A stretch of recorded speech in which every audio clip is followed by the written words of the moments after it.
The very first thing I did after becoming a zombie was search everywhere for milk and diapers. Just because I adopted a human baby girl, every zombie around me would have probably laughed and called me insane. But what none of them knew was that this little baby was actually the reincarnation of an empress from another life. In her previous life, she had fought wars across countless lands and survived endless battles between life and death. She had defeated many powerful enemies, yet during a crucial trial, she was ambushed and ultimately died at the hands of the queen of the space insects. Now she had been reborn and sent back 50 years into the past, right to the beginning of the apocalypse. The only problem was that she had returned as a baby.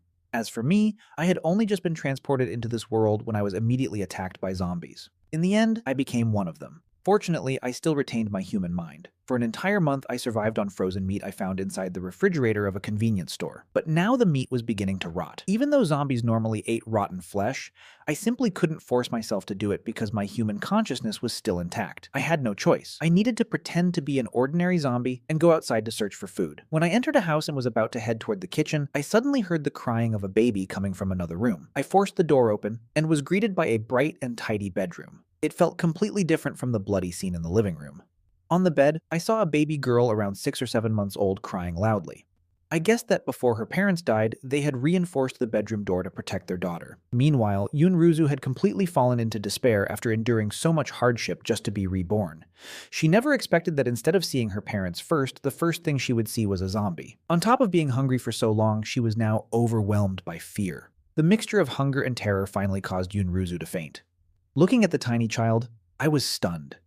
Even though she was only around 5 or 6 months old, her eyes carried an indescribable sadness and hopelessness. Somehow, in this world, I felt like I could understand exactly what she was going through. Both of us had been thrown here helplessly and forced to face the end of the world. We were both unfortunate. We were both pitiful, and this new life that had suddenly appeared before me felt like a light shining through endless darkness. She gave me a new purpose, and because of that, I decided to adopt her. Then I noticed that she looked like she was starving.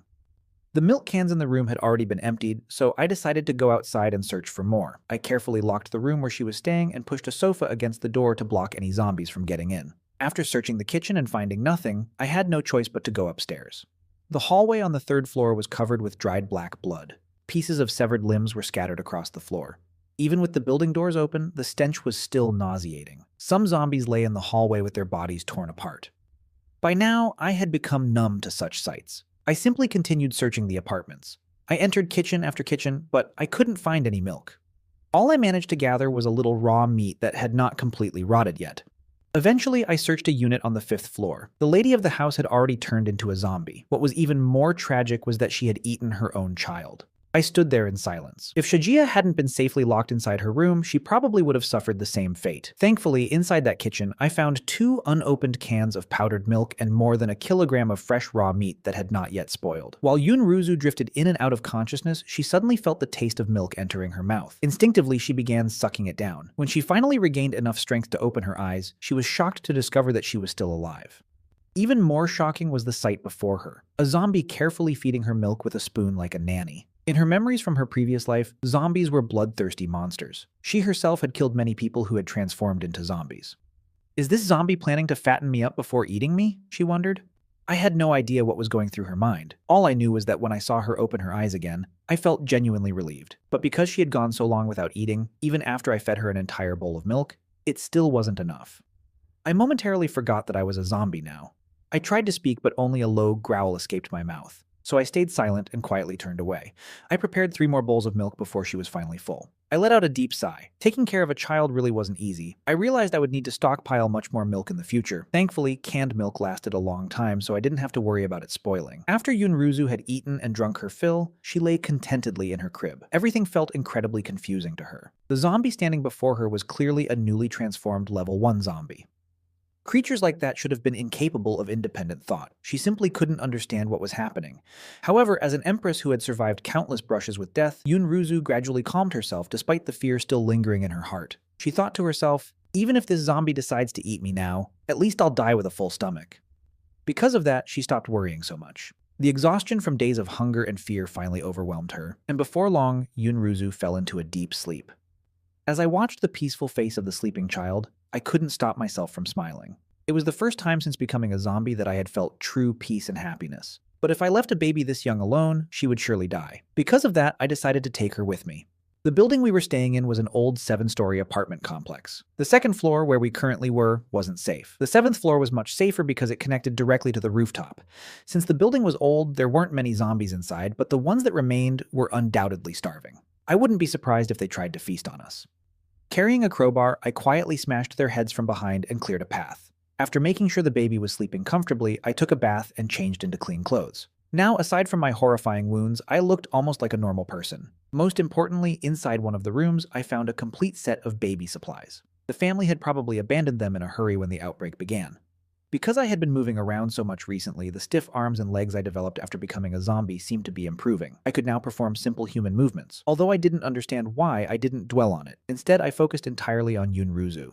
When I picked up a diaper to change her, a shocking thought suddenly appeared in Yunruzu's mind. Earlier, she had only been confused by the fact that I was feeding her. But now, after watching me change her diaper, she became convinced that I might still possess a human mind. Thinking back to our first meeting, she realized I was different from other zombies. I knew how to turn a doorknob, use a crowbar to open doors, prepare milk, and feed a baby. None of those actions were things a simple level 1 zombie should be capable of doing. Her suspicion grew stronger and stronger. She believed that only a human mind could suppress a zombie's bloodthirsty instincts. Then, in the next second, Yunruzu's eyes widened in shock. No matter how she looked at me, the zombie standing before her definitely didn't seem to be female. She never imagined that her spotless reputation would suffer because of something as simple as a diaper change. However, she quickly accepted it. After all, being reborn was already a miracle, and she owed her life to this zombie. There was no point making a big issue out of something so small. When Yunruzu saw my stiff body struggling to change her diaper despite the difficulty, she felt both sympathy and immense gratitude. She began to think that perhaps I once had a happy family too. But because of the apocalypse, I had become a zombie. The pain and sorrow of losing everything was something anyone would find unbearable. That thought softened her heart completely. At that moment, she decided to accept me as her zombie papa. Meanwhile, I continued organizing our new home while worrying about how I would feed both of us. I decided to start stockpiling as much food as possible. But if I went out during the day, the survivors might become suspicious and discover us easily. Because of that, I chose to move only at night. Before leaving, I didn't just close the room door, I barricaded the entrance and the staircase as well, making sure that neither zombies nor humans could get inside. I had already seen far too many people willing to do absolutely anything just to survive. In this apocalypse, the darkest parts of human nature were exposed every single day, so I remained extremely cautious. Before leaving, I tightly secured the iron gate on the ground floor and then began searching for supplies. Although there wasn't much left inside the nearby houses, once everything was gathered together, it would still be enough food for the two of us. After filling my hiking backpack to the brim, I walked through the darkness carrying a huge amount of milk. But suddenly, I felt something strange. When I looked up, I realized that the moon hanging in the sky had turned an eerie crimson red. At the same time, Yunruzu woke up and noticed that I was no longer inside the room. After comfortably relieving herself into her diaper, she casually looked out the window and immediately spotted the blood-red moon outside. Her eyes widened as she thought, the era of global evolution is about to begin. I was surprised when I saw the blood moon, but after already finding myself in a zombie apocalypse and having seen similar scenes in countless sci-fi movies,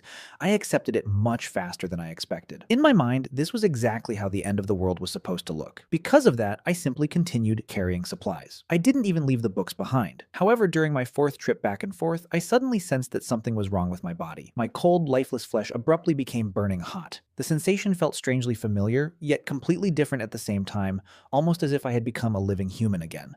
But then my brain started itching intensely. It felt like my entire head was about to explode. Panic instantly filled my heart. I couldn't help thinking, am I about to lose my humanity?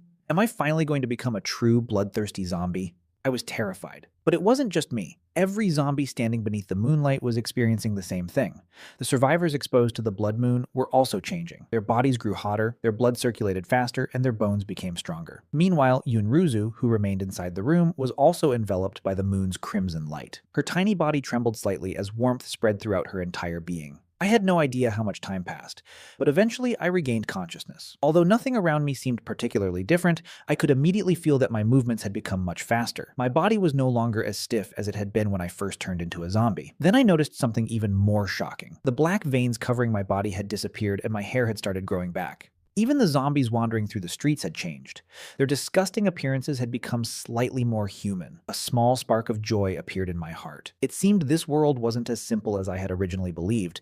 As I crossed paths with another zombie, I suddenly felt something unusual. It genuinely felt as if some invisible thread was connecting us. I froze in shock. At first, I thought I was hallucinating, but then a possibility appeared in my mind. It felt like I had awakened a special ability. Through that invisible thread, I could transmit my thoughts directly into the zombie's mind, almost as if I were controlling a puppet. When I focused harder, the connection became stronger, and I found myself capable of making zombies perform increasingly complicated movements according to my commands. I named this ability Zombie Control. However, after testing it repeatedly, I discovered that I could only control 2 zombies at the same time. If they moved too far away, my control weakened and they stopped following orders properly. I guessed it was because of the limits of my mental power. Because of that, I began calling the zombies under my control my zombie puppets.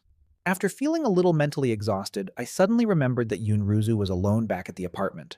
I immediately ordered my 2 puppets to carry the supplies we had collected, and together we hurried back home. Honestly, zombies were the perfect servants. They didn't need food, water, sleep, or even salaries. Meanwhile, after the night of blood had passed, Yunruzu finally woke from her deep sleep. The moment she opened her eyes, an enormous amount of information flooded her mind. Excitement instantly filled her gaze. The powers she had awakened this time were different from those in her previous life. Now she had awakened telekinesis, allowing her to move objects using only her thoughts. But what shocked her even more was that she had also regained her former ability to control time, the same power that had made her an Empress in her previous life. Both abilities possessed terrifying potential, and could one day make her the strongest being in existence. Back then, she had risen to become an Empress using only her time control ability. Now she possessed 2 overwhelming powers. One excelled in offense and defense, while the other could manipulate the very flow of reality itself. But when she tried to use her abilities, her current body was still nothing more than that of a baby. After only a few moments, a splitting headache struck her. An overwhelming weakness spread throughout her body. Even though her mental power was still extremely low, she couldn't suppress her excitement for the future. She firmly believed that as she grew older, her strength would far surpass what she had achieved in her previous life. She even found herself imagining what kind of terrifying existence she would become once she fully matured. The moment Yunruzu thought about her future, she made a firm decision. One day, she would personally defeat the queen of the insects who had killed her in her previous life. Just then, loud noises came from outside. Yunruzu immediately guessed that her zombie father had probably returned home. She couldn't help but wonder, if a zombie could retain a human mind, would that zombie also gain special powers after the Night of Blood? On the other hand, when I saw that the wardrobe blocking the hallway hadn't been moved at all, I finally let out a sigh of relief. Ever since arriving in this world, this was the first time I had worried so much about someone else. I quickly pushed the wardrobe aside and hurried into the room. There, I saw Yunruzu awake, quietly staring at me. I had never even had a girlfriend before, yet at that moment, I genuinely felt what it meant to be a father. I went into the kitchen, and since there was no electricity or running water, I used bottled mineral water to prepare milk for the little girl. While I mixed the milk, Yunruzu carefully observed her new zombie father. She noticed that something about me had changed, although it wasn't very obvious. At least now I looked a little more human. This was completely different from the zombie evolution she remembered from her previous life. Back then, there had been many different types of zombies. For example, there were tank zombies, massive creatures with terrifying muscles and incredible durability. Their bodies were like moving war tanks, making them the nightmare of every survivor. Because of that, Yunruzu had originally assumed that since I was a special zombie, I would become extremely powerful after the Night of Blood. After all, strength was the key to survival during the apocalypse. But when she realized that I hadn't changed much, she couldn't help feeling slightly disappointed. Because of that, she secretly made a promise to herself. When she grew up, she would become strong enough to protect me personally. She knew very well that without me, her fragile infant body would have died long ago in this apocalypse. And she was the type of person who never forgot a favor, especially a debt as enormous as this one. In her heart, she silently said, "You took care of me when I was helpless. When you're old, I'll take care of you." That promise can never be empty words. More importantly, she understood how zombies truly evolved. The most common method was by devouring living flesh. Besides that, they could absorb the crystal cores found inside the brains of other evolved zombies. Any zombie that awakened special powers would eventually form a crystal core inside its brain. Yunruzu was confident that with the advantage of her knowledge from her previous life, she could collect crystal cores and help me evolve into a high-level zombie. When that day came, I would be able to speak again, and my body would gradually return to being human. Of course, I had absolutely no idea what the little girl was thinking. I only saw her staring at me with bright eyes full of curiosity, which made me genuinely happy. Even though I couldn't speak, I still gestured enthusiastically. I wanted to tell her that I had found 2 zombie bodyguards for her. I had also prepared toys, and, on top of that, brought her books such as 5-year mock exams and 3-year college review materials.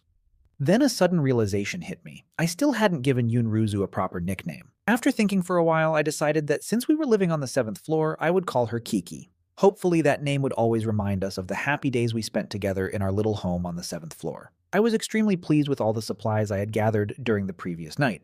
I knew they would be enough to feed both Kiki and me for a very long time. Since there was no way of knowing what could happen in this apocalypse, I decided that for now, I would remain inside and observe the outside world until I was certain it was safe. I walked into the living room and picked up a massive machete nearly half a meter long. I had no idea what kind of work the former owner of this apartment had done to own such a terrifying weapon. Even though I had never received any formal sword training, my zombie strength allowed me to swing it with ease. I imagined the sword techniques I had seen in martial arts novels and movies and began practicing inside the living room. Now that I had a weapon, I felt confident that I could fight multiple opponents at once. While I practiced my movements, Yunruzu rested briefly before continuing to study her newly awakened abilities.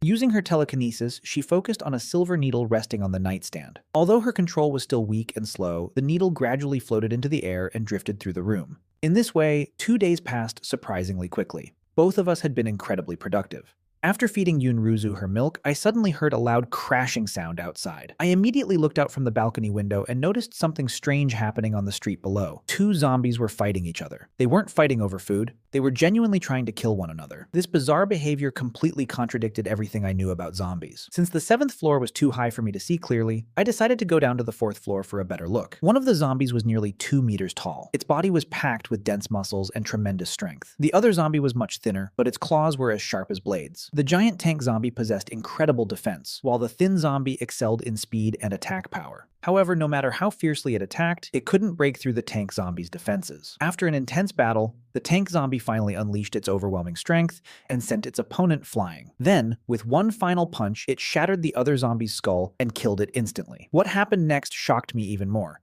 The tank zombie reached into the corpse's brain and pulled out a white crystal core. I was completely stunned by the power both zombies displayed. Their abilities were far beyond anything I could currently match. Thankfully, I had been cautious and avoided venturing outside recklessly. This world was clearly much more dangerous than I had expected. I absolutely couldn't become complacent just because I had evolved. Then, the moment I saw the tank zombie pull out the crystal core, an intense craving surged through my body. Every instinct I possessed screamed that the crystal core would be incredibly beneficial to me. Did that mean the entire fight between those 2 zombies had simply been a battle to steal each other's crystal core? I watched as the giant zombie swallowed the white crystal core whole. Immediately afterward, it excitedly pounded its chest and released a deafening roar.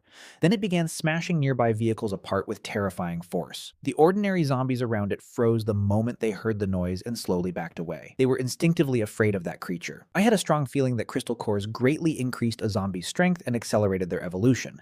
In fact, their desire for crystal cores seemed even stronger than their hunger for human flesh and blood. If I could obtain and consume a crystal core, my zombie control ability would definitely become stronger. Unfortunately, it was obvious that I wasn't capable of defeating that monster right now. Then my eyes landed on the gas tank in the kitchen. Instantly, a dangerous but brilliant plan formed in my mind. At the same time, Yunruzu also heard the commotion outside. Even though she couldn't see what was happening below, her experience from her previous life allowed her to understand the situation immediately. After the appearance of the blood moon, the entire world had officially entered the era of great evolution. Zombies and monsters were now hunting each other to become stronger. Human survivors had also begun collecting crystal cores, and sooner or later, they would discover methods of cultivation that would allow them to grow stronger as well. As the strongest empress of humanity in her previous life, the technique Yunruzu had mastered was none other than the highest-level crystal breeding technique. She knew very well that her zombie father, who was currently nothing more than a weak and ordinary zombie, would have an incredibly difficult time surviving in this apocalyptic world. She needed to become stronger as quickly as possible so that the 2 of us could protect each other. Even though she was only a baby right now, she could still use the crystal breeding technique. She immediately began absorbing the residual energy left behind in the air by the blood moon. The moment she activated the technique, her tiny body started trembling as streams of energy slowly flowed into her. Yunruzu couldn't help feeling grateful for her second chance at life. The apocalypse had only just begun, yet she already had access to the crystal breeding technique, allowing her to strengthen herself far earlier than before. Massive amounts of energy surged through her body, strengthening her bones and increasing her weak mental power. When I came upstairs from below and saw her trembling, I immediately misunderstood the situation. I thought she was cold and about to get sick. Without hesitation, I rushed over, grabbed a blanket, and carefully wrapped her up. Yunruzu was startled awake. When she saw the worried look on my face, she almost laughed. At that moment, she felt a warmth she had never experienced before. The warmth of a father's love coming from her zombie dad. In her previous life, she had grown up in an orphanage. She had experienced all the cruelty, indifference, and coldness the world had to offer. This was the very first time she had ever felt the love of a father. After confirming that baby Kiki was perfectly fine, I began thinking about how to deal with the giant zombie outside. That monster was a huge threat, and I needed to eliminate it before it became even stronger. That night, I sent out my first zombie puppet, which I controlled through my mind, to provoke the giant tank zombie that was resting inside a store while absorbing the power of its crystal core. My puppet picked up a flower pot and hurled it at the tank zombie before immediately turning and running away. Just as I expected, the enraged monster chased after it straight toward the store where I had secretly placed several gas tanks. The first puppet rushed inside. A moment later, the tank zombie charged in as well. Because of its enormous body, it barreled forward without slowing down. The collision instantly crushed my puppet like paper. Then my second zombie puppet entered the scene. It slammed the door shut and ignited the gasoline using a lighter. Since the tank zombie was standing directly in front of the explosion, its horrifying roar echoed throughout the area as flames engulfed its entire body. When it finally managed to escape from the burning store, it staggered only a short distance before collapsing near the entrance. The moment the gasoline exploded, I immediately severed my connection with the puppets. From afar, I watched as the giant zombie was reduced to a charred corpse lying at the doorway. Even then, I waited more than 10 minutes just to make absolutely sure it was dead. Only after confirming it was completely lifeless did I finally approach. As I got closer, I saw that its face had been burned beyond recognition, and its body was mangled beyond repair. Gripping my machete tightly, I swung with all my strength and split open the back of its skull. Inside, I found a crystal core that was white with faint traces of red. The temptation this crystal created inside me was far stronger than the pure white crystal core I had seen before. Based on my observations, pure white crystal cores came from ordinary zombie evolution through devouring other zombies. This reddish crystal was clearly of a much higher grade. Since the flames had already begun attracting nearby zombies, I quickly stored the crystal away. Then I selected 2 zombies whose arms and legs were still intact and turned them into new zombie puppets. After returning to the apartment complex, I left my new puppets downstairs to stand guard before heading up to the 3rd floor. Once I confirmed everything was safe, I could no longer resist my overwhelming desire for the crystal. I swallowed it immediately. As its power flowed through my body, my skin gradually became more human. Not only did my appearance improve, but my physical strength and speed increased as well. After a brief period of dizziness, my mind became incredibly clear. My 5 senses grew much sharper, and controlling zombies became significantly easier. I could now control 5 zombies simultaneously. Even better, I gained a new ability that allowed me to see through their eyes. Previously, I had needed my puppets to remain within my line of sight to control them effectively. Now that restriction had disappeared. I could command them even from great distances. Based on my testing, my mental range had expanded to nearly 1 kilometer. Within that radius, I no longer needed to leave the apartment personally. I could simply send my puppets to act on my behalf. Protecting myself and Kiki had suddenly become much easier.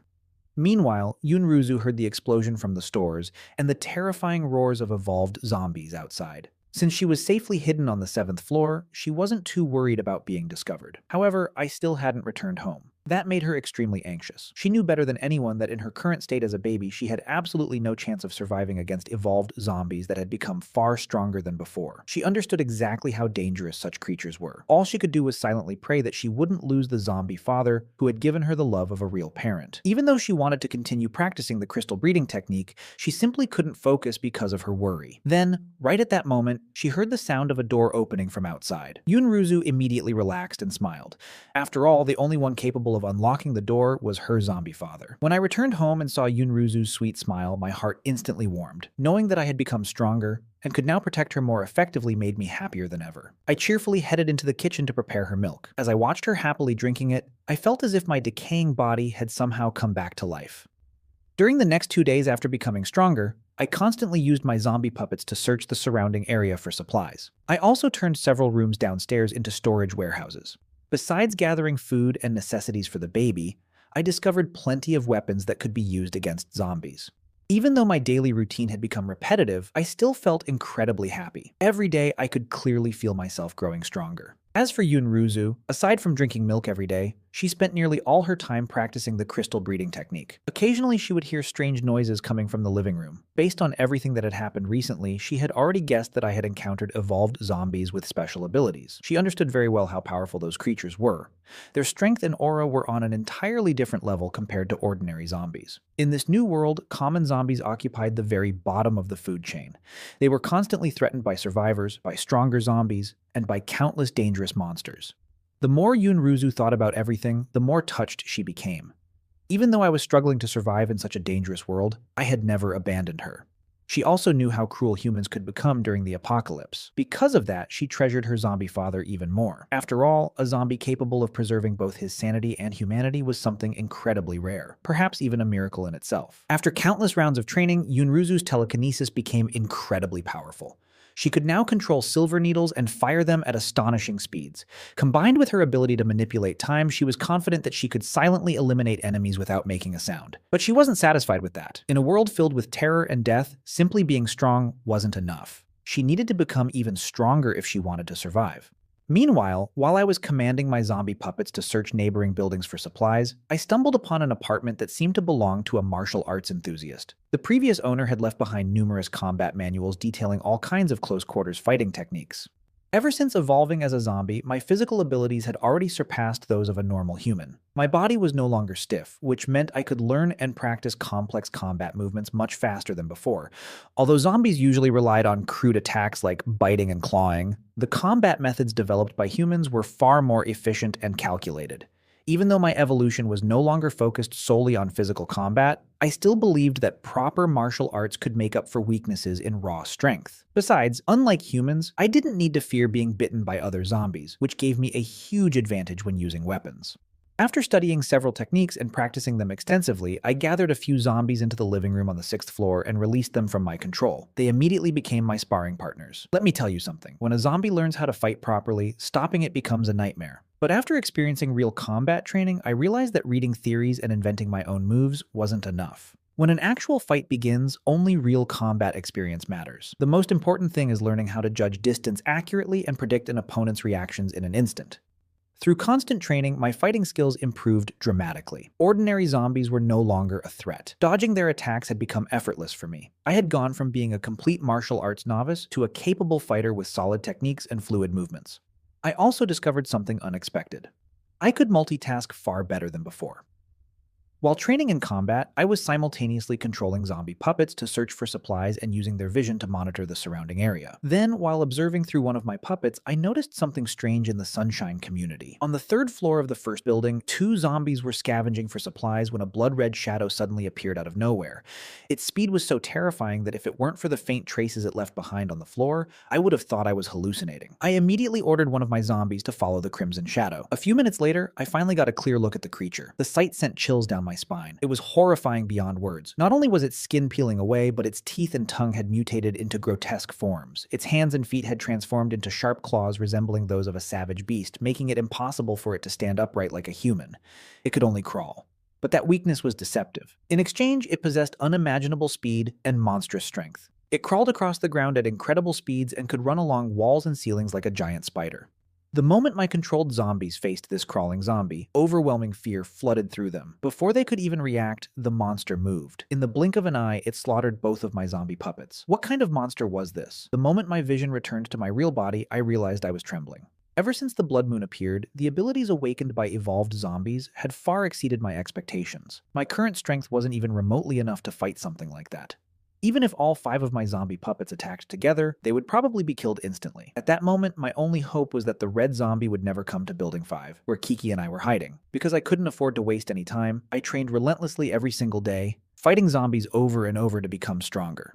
1 week later, inside the 6th floor living room, I found myself surrounded by 3 giant zombies at once. Yet I was able to move quickly through the confined space, searching for openings and using my unique fighting style to bring them down one after another. While sharpening my combat skills, I continued sending my zombie subordinates out to gather supplies and carefully study the behavior and movements of evolved zombies. I knew this was only the beginning. The apocalypse was becoming more dangerous with every passing day, and I had a feeling that what was coming next would be far worse than anything I had faced so far. Monsters like that blood zombie were incredibly difficult to fight, so I knew I couldn't recklessly challenge one until I became much stronger. Compared to that terrifying creature, the giant tank zombies and fast zombies I had encountered before were actually much easier to deal with. During my scouting over the past few days, I had noticed something important. Crystal cores were usually found only inside the brains of evolved zombies. Meanwhile, up on the 7th floor, Yunruzu, who was still just a baby, had gone from exhausting herself trying to move a tiny silver needle to being able to lift her own body 1 or 2 centimeters off the ground. For most people, flying through the air was nothing more than a dream. Even though she still couldn't truly fly yet, her relentless training had finally given her enough power to protect herself, at least a little, in this horrifying apocalyptic world. What she didn't know was that if the major survivor camps ever discovered her existence, they would go crazy trying to take her away. A baby capable of levitating herself was simply too rare and valuable. After another intense training session on the 6th floor, I ordered my zombie subordinates to clean up the scattered remains of the enemies we had defeated. I was just about to head upstairs to feed Kiki when one of the zombies I had sent out to gather supplies discovered something interesting. Not far away, a thin but incredibly fast zombie was chasing a starving survivor who looked little more than skin and bones.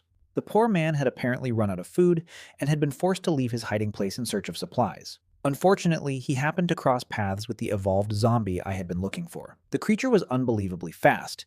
It even used its razor-sharp claws to dig into the side of a car and make a perfect turn while sprinting. In the next moment, it caught up to the survivor and brutally killed him.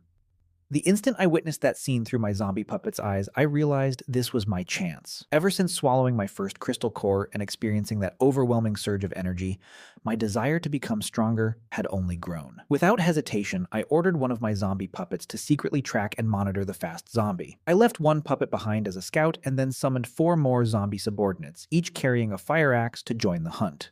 Once all 5 zombies had gathered, I disguised them as ordinary wandering zombies. Keeping a safe distance, I slowly surrounded the fast zombie while it happily feasted on human flesh. I chose this strategy because I knew exactly how fast my target was. If I attacked recklessly, all of my zombie puppets would probably be wiped out. When we were only 10 meters away, I suddenly ordered all 5 zombie puppets to attack at once. Although the fast zombie dodged many of the incoming strikes thanks to its speed, it still suffered wounds on its right arm and back from the axes because of the encirclement. Unfortunately, one of my puppets got its axe stuck between the creature's ribs. Enraged, the fast zombie instantly slashed off that puppet's head. I immediately ordered 2 more zombies to attack from the front to distract it, while the remaining 2 took advantage of the opening and launched attacks from the sides. Even though the fast zombie managed to knock back the puppets in front of it, it couldn't avoid a devastating axe strike that cut deeply into its waist. A huge chunk of flesh was torn away. Wounded and furious, the zombie exploded with even greater speed and smashed another one of my puppets to pieces. But by then, my remaining 3 zombies were already charging in. In the end, the fast zombie could no longer evade the relentless barrage of axe strikes. Eventually, it collapsed and died. After successfully killing my target, I ordered my surviving zombie puppets to dig into its skull and retrieve the crystal core. Once they secured it, we hurried back to our community. Upon arriving, I stationed my zombie puppets at the building entrance to stand guard while I personally brought the crystal core up to the 6th floor. When I examined it carefully, I realized it looked exactly like the crystal core I had consumed before. It was a white crystal core with faint traces of red mixed into it. Apparently, that fast zombie had also consumed crystal cores in the past. Without hesitation, I swallowed it. Once again, a flood of overwhelming energy surged through every part of my body. When the process finally ended, my abilities had improved dramatically. I could now control 10 zombies at the same time. My control range had expanded to nearly 3,000 meters. Excited by my newfound strength, I selected 10 large-bodied zombies from the surrounding area and equipped each of them with fire axes. Just like that, I created a fierce zombie assault squad. Looking at my growing force, I couldn't help but admire myself. For a moment, I even dreamed of building a massive zombie army someday. With my powerful zombie control ability and countless zombie soldiers under my command, I could conquer any place I wanted. I even began considering strategies that relied on overwhelming numbers. But despite all of that, I still couldn't forget the terrifying red monster lurking inside Building 1. After fighting the fast zombie, I finally understood just how terrifying that creature truly was. Compared to it, the fast zombie seemed insignificant. Even though I now controlled 10 zombie puppets, I still knew far too little about that monster to guarantee victory. Because of that, I decided to wait a few more days before sending zombies to test its true strength. The creature felt like a ticking time bomb hanging over my head. As long as it existed, I couldn't relax for even a moment. Over the next 3 days, I completely transformed the 6th floor into my personal training room, preparing myself for the battle that I knew would eventually come. As I continued fighting zombies day after day, I realized that my body had become even stronger after evolving.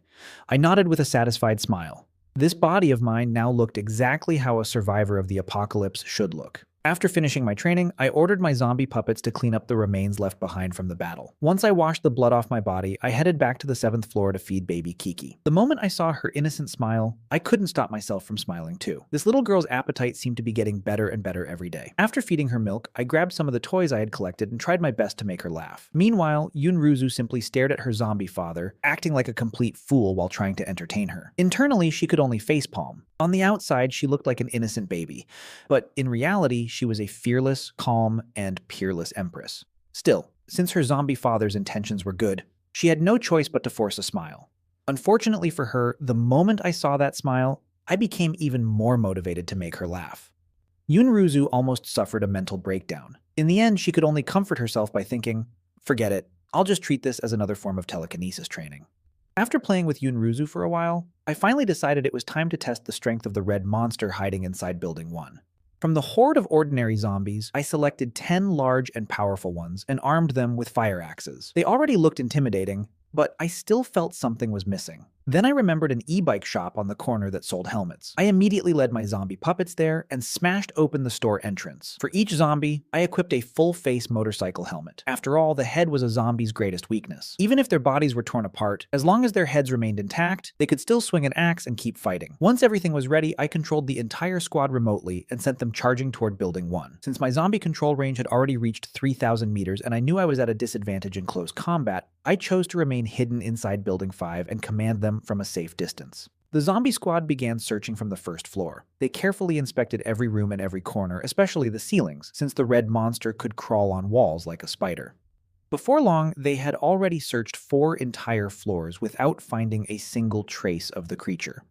What they didn't know was that the red monster was already clinging to a dark corner on the 5th floor like a spider, silently waiting for my zombie puppets to climb higher. Then, suddenly, it attacked. In an instant, the zombie puppet closest to the door was sent flying. Thankfully, it was wearing a helmet, so its head wasn't destroyed. I immediately ordered the entire squad to counterattack. Axes rained down toward the monster. If Yunruzu had been there, she would have recognized the creature immediately. It was a licker, a mutated zombie born after the apocalypse. According to the memories from her previous life, creatures like this had slaughtered countless survivors during the early days of the end of the world. The licker was furious. Its movements were unbelievably fast. It swatted several of my puppets aside as if they weighed nothing, but under my control, even when damaged, my zombies desperately grabbed onto its claws and limbs. At the same time, the remaining puppets continuously brought their axes crashing down toward its head. The licker became trapped inside our encirclement. Even when it leaped away, several axe strikes still landed on its body. I repeatedly focused all attacks on the same area.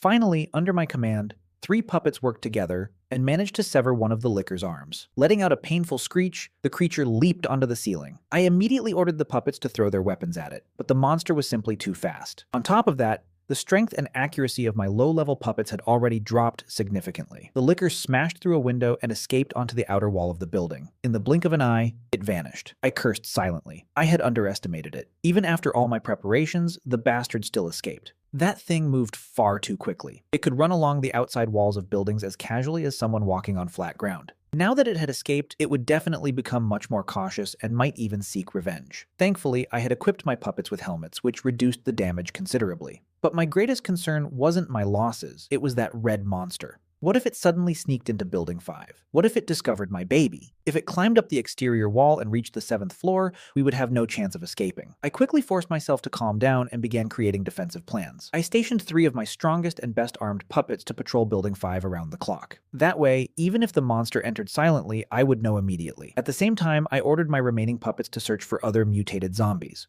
Back when I consumed those 2 crystal cores and became stronger, I had been incredibly excited. But because of this red monster, I finally realized the truth. In this world, I was still nothing more than a small fish in a very large ocean. Meanwhile, inside the room on the 7th floor, Yunruzu was using her telekinesis to control 2 dolls and make them float through the air. Of course, as a great empress from her previous life, she wasn't actually interested in toys like these.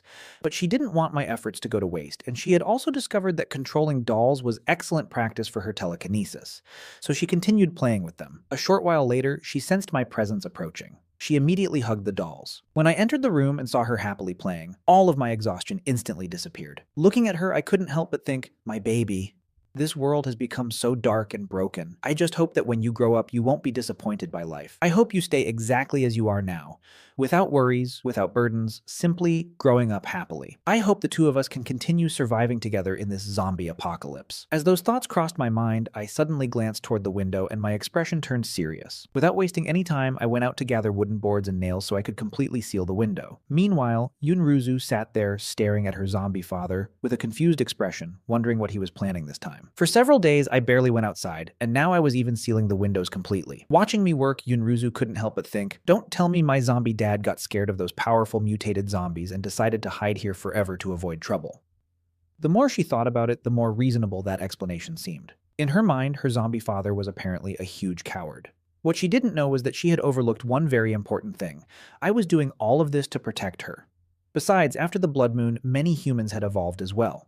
At the beginning of the apocalypse, people would panic and run whenever they encountered ordinary zombies. But now, even regular survivors could easily kill low-level zombies. While Yunruzu was lost in those thoughts, I continued hammering nails into the boards. After a while, I finally finished reinforcing the window. However, I intentionally left small openings to allow sunlight and fresh air inside. That way, Yunruzu would remain safe without feeling like she was trapped inside a prison. More importantly, the barricade would buy me precious time to react if those blood-red monsters ever attacked. 3 more days passed. Even though the crimson monsters never appeared, I still kept my zombie puppets patrolling Building 5. I refused to lower my guard. Then one day, I suddenly received information through my mental connection. One of my zombie puppets had encountered a group of survivors while searching a store for supplies 2 blocks away. At first, the survivors thought it was just another ordinary zombie. But when the puppet turned toward them, one of the survivors, a muscular man named Taizo, charged forward carrying an iron pipe. I immediately controlled the puppet and ordered it to fight back with its axe. The moment their weapons collided, I was stunned. The zombie puppets I selected were all large and physically powerful. Zombies were naturally stronger than ordinary humans to begin with. Yet I never expected this man to be so strong. The force behind his iron pipe strike was so overwhelming that it numbed my puppet's arm.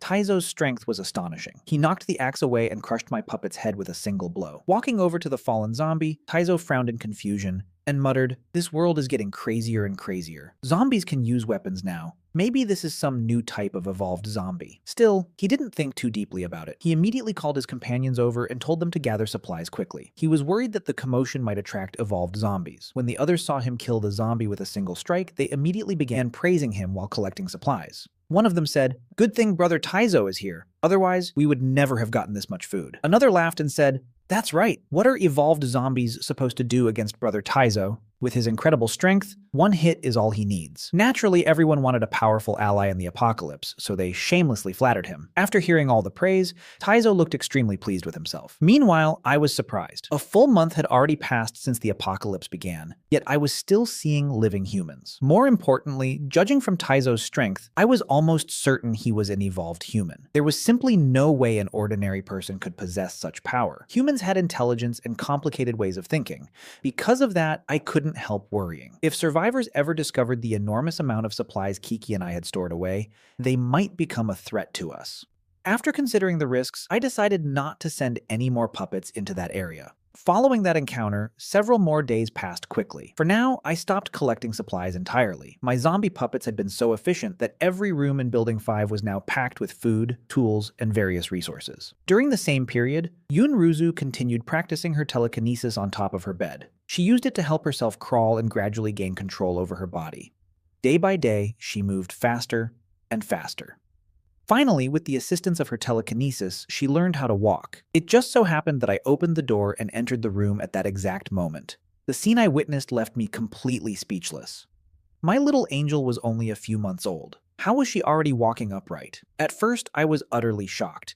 Then that shock was instantly replaced by overwhelming joy. Ever since the beginning, I had wanted her to adapt to this cruel world as quickly as possible, but I never imagined she would learn to walk this early. Without hesitation, I picked Yunruzu up and carried her into the living room. I figured practicing on a flat floor would be much easier than training on a bed. Yunruzu adapted quickly with the help of her abilities, but her physical body was still extremely weak. Keeping her balance consumed a huge amount of energy. After a while, she stopped moving. I assumed she was simply tired, so I gently placed her on the sofa to rest. Once she was comfortable, I picked up my sharp machete and walked toward the balcony to continue training.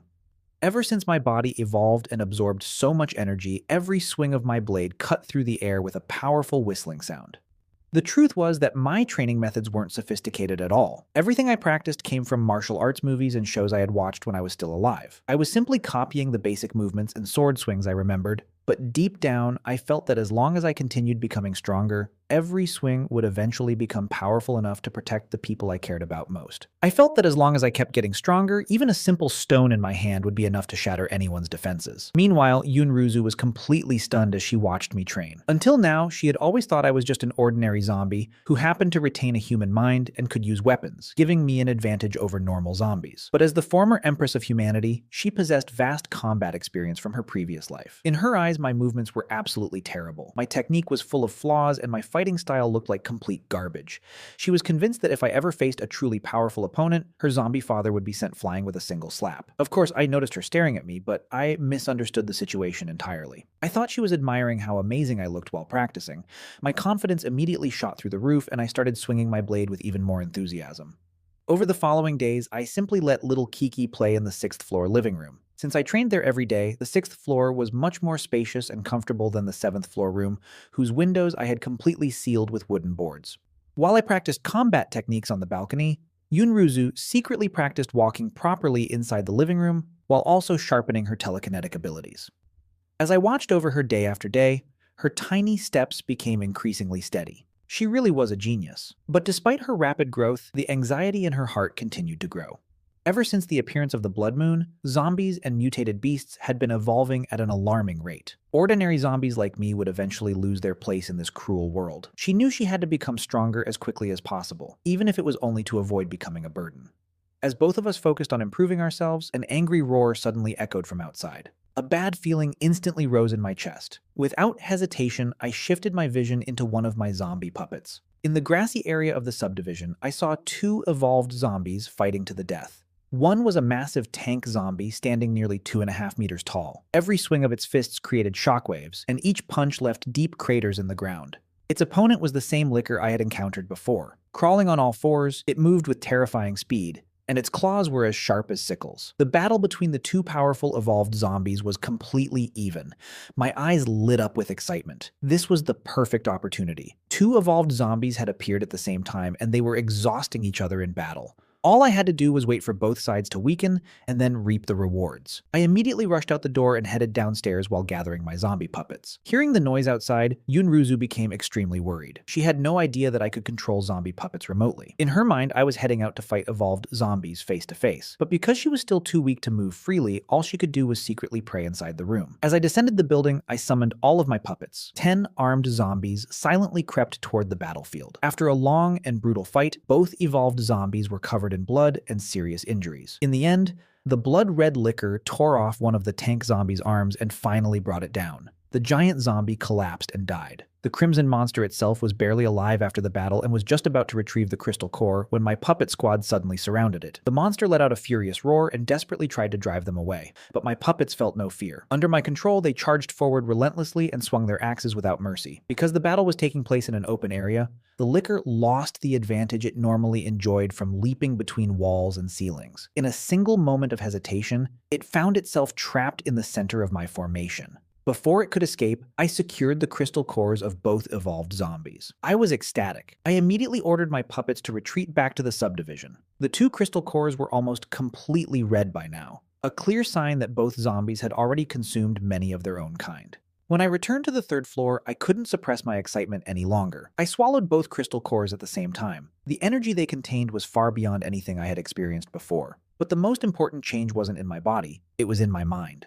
A terrifying power suddenly flooded into my consciousness. The force was so overwhelming that it exceeded everything I could handle. Before long, I completely lost consciousness and collapsed. Meanwhile, up on the 7th floor, Yunruzu paced back and forth on the sofa, consumed by worry. Too much time had passed without any sign of me. Little by little, she began losing hope. She truly believed that I had died at the hands of those evolved zombies. In her heart, she mourned her poor zombie father. While tears filled her eyes, she silently complained, Why didn't you at least wait for me a little longer? Just as despair began taking over, the sound of the door lock suddenly echoed through the room. Yunruzu instantly raised her head. The moment she heard it, a sweet smile bloomed across her face. The moment Yunruzu saw me return, she jumped off the sofa and ran toward me as fast as her tiny legs could carry her. Then she opened her mouth and called out, "Papa!" It felt like a bolt of lightning struck me. I froze on the spot. My baby Kiki had just called me Papa. I had lived through 2 lifetimes and I had never even had a girlfriend before. Yet somehow, out of nowhere, I had become a father. The feeling was indescribable. I was so happy that I didn't even know what to do with myself. At the same time, Yunruzu was stunned too. Because of her excitement and relief, she had accidentally let the words slip out before she could stop herself. But she quickly calmed down. After all, she still possessed the soul and memories of her previous life, so her ability to speak had never disappeared. The only reason she hadn't talked before was because she had never bothered practicing after being reborn. As for me, I didn't care about any of that. The only thing on my mind was how unbelievably smart baby Kiki was. Nobody had taught her anything, yet she could already speak. I let out 2 low growls to express my overwhelming joy. Unfortunately, I still couldn't talk. After my latest evolution, the number of zombie puppets I could control had increased to 30, and the range of my mental power had expanded to a shocking 8 kilometers. With this newfound strength, I immediately started planning how to expand my army even further. Meanwhile, after Yunruzu finished eating, she no longer wanted to drink milk. She opened her mouth wide and deliberately showed me her 2 rows of baby teeth as if saying, "I don't want milk anymore." I felt a little embarrassed. Imagine being outsmarted by a baby. So I hurried down to the 6th floor and cooked some porridge. I mixed it with milk and mashed it into soft baby food. The moment I handed her a spoon, she grabbed it herself and started eating independently. She even looked at me as if complaining, "Papa, you're way too slow. I'll do it myself." Watching her happily eat on her own filled me with joy. I couldn't help sighing as I thought to myself that my little Kiki was truly growing up. After my powers increased, a bold idea suddenly appeared in my mind. Could I control evolved zombies too?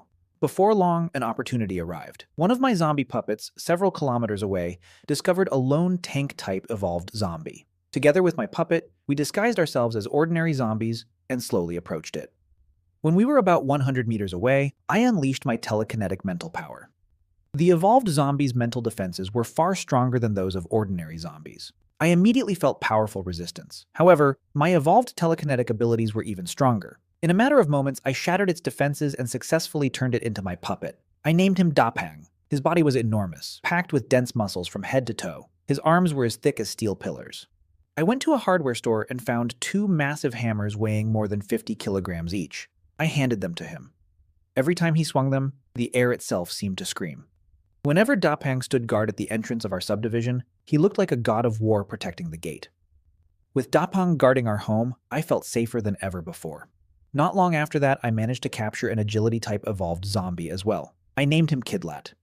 He moved with unbelievable speed and excelled at close-range combat. He perfectly compensated for Dapang's lack of mobility. One specialized in attack and defense, while the other specialized in speed and assassination. Combined with my 20-plus ordinary zombie puppets, I finally felt like I had the power to survive anywhere in this apocalypse. Then, while searching for supplies, Dapang encountered a gigantic mutant dog.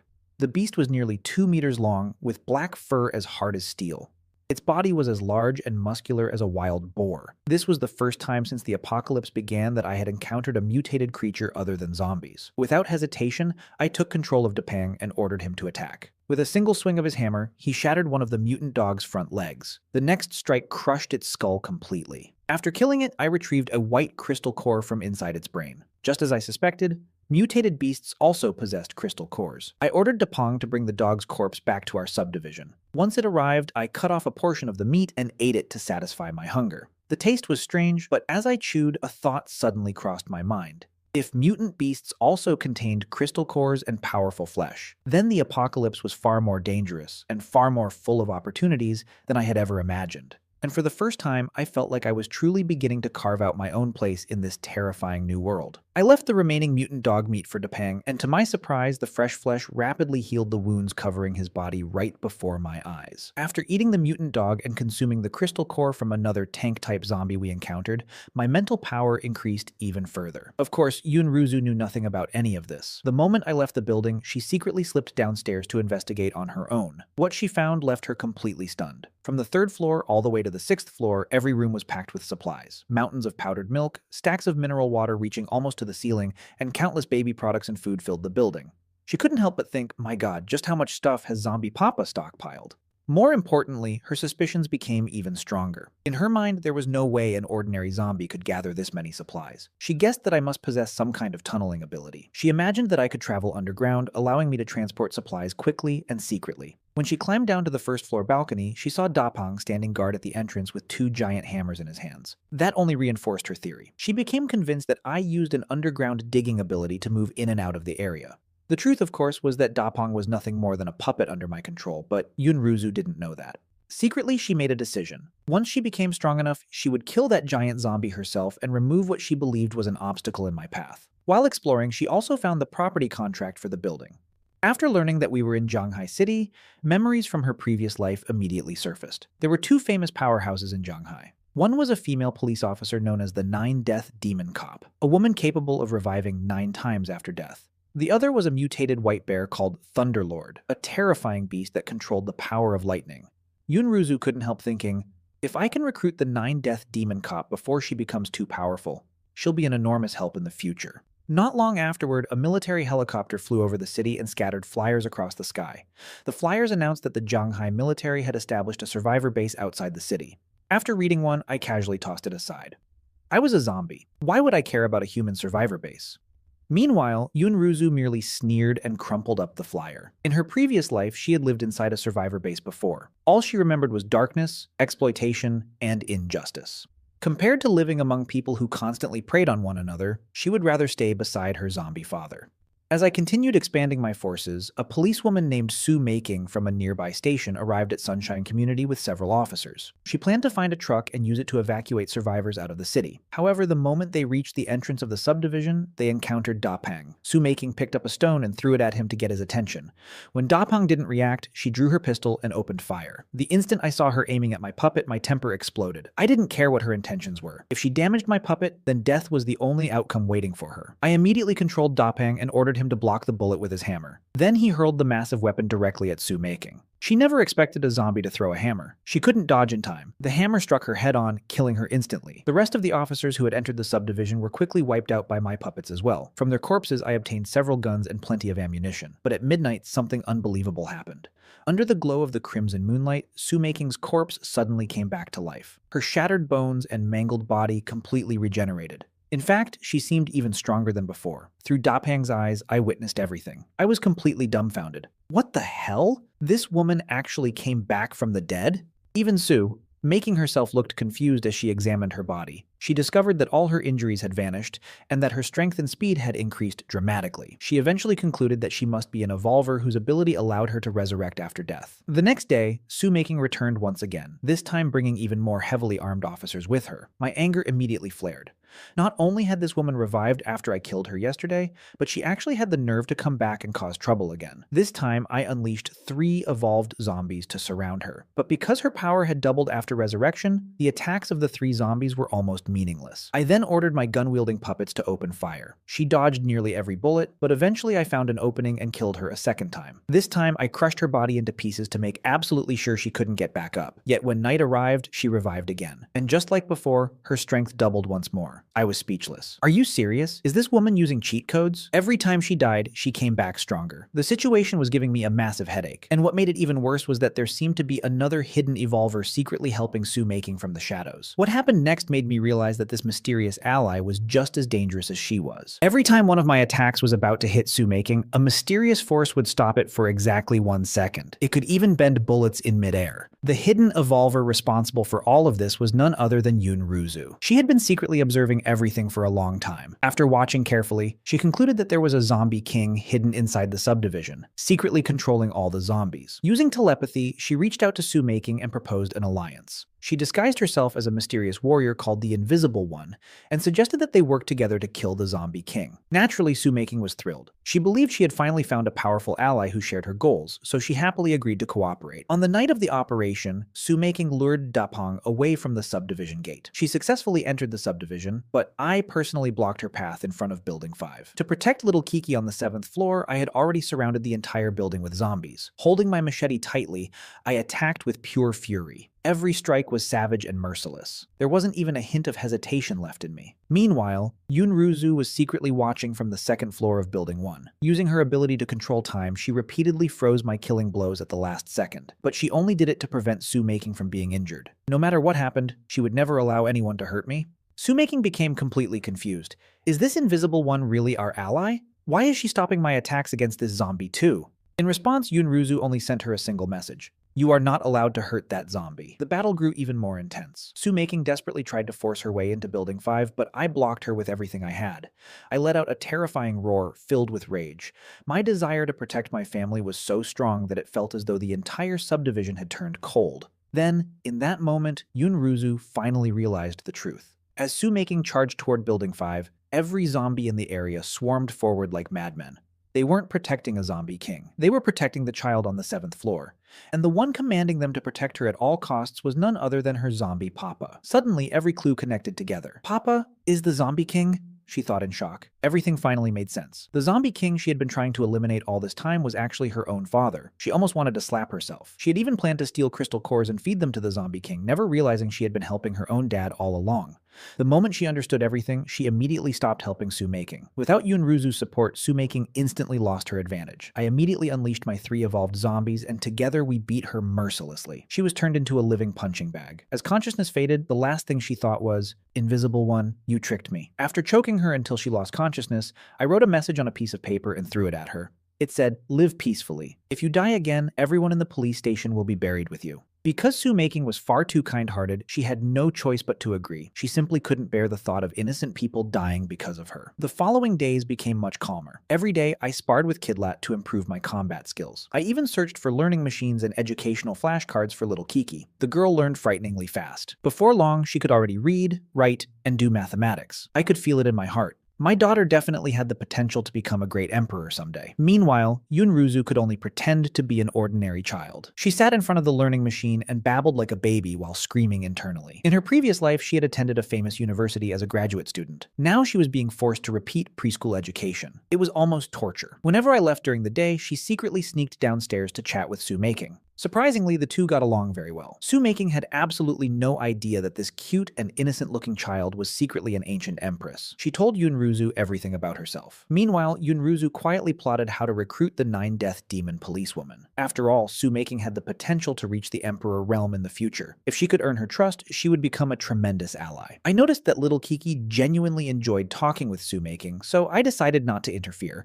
Honestly, it was probably good for her to have another human to talk to. Of course, I still made sure Su-making remained tightly chained whenever necessary, and I always had Kidlet number 1 watching her closely. Then one day, one of my zombie puppets brought me new information. Far away on a city street, a tier 2 tyrant zombie had appeared. This was the first time I had ever seen such a creature. Its arms had mutated into massive razor-sharp claws, and both its strength and speed were terrifying.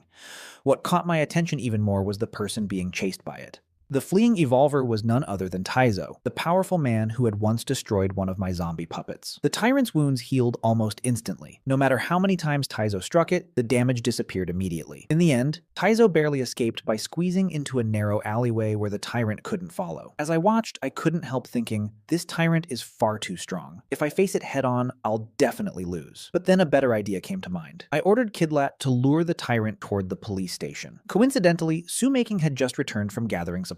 The moment she saw the tyrant, she immediately stepped forward and drew its attention away from the survivors. She didn't hesitate at all. She was willing to risk her life to protect everyone at the station. Watching everything unfold, I smiled coldly. Go ahead and fight. I'll be the one who benefits in the end.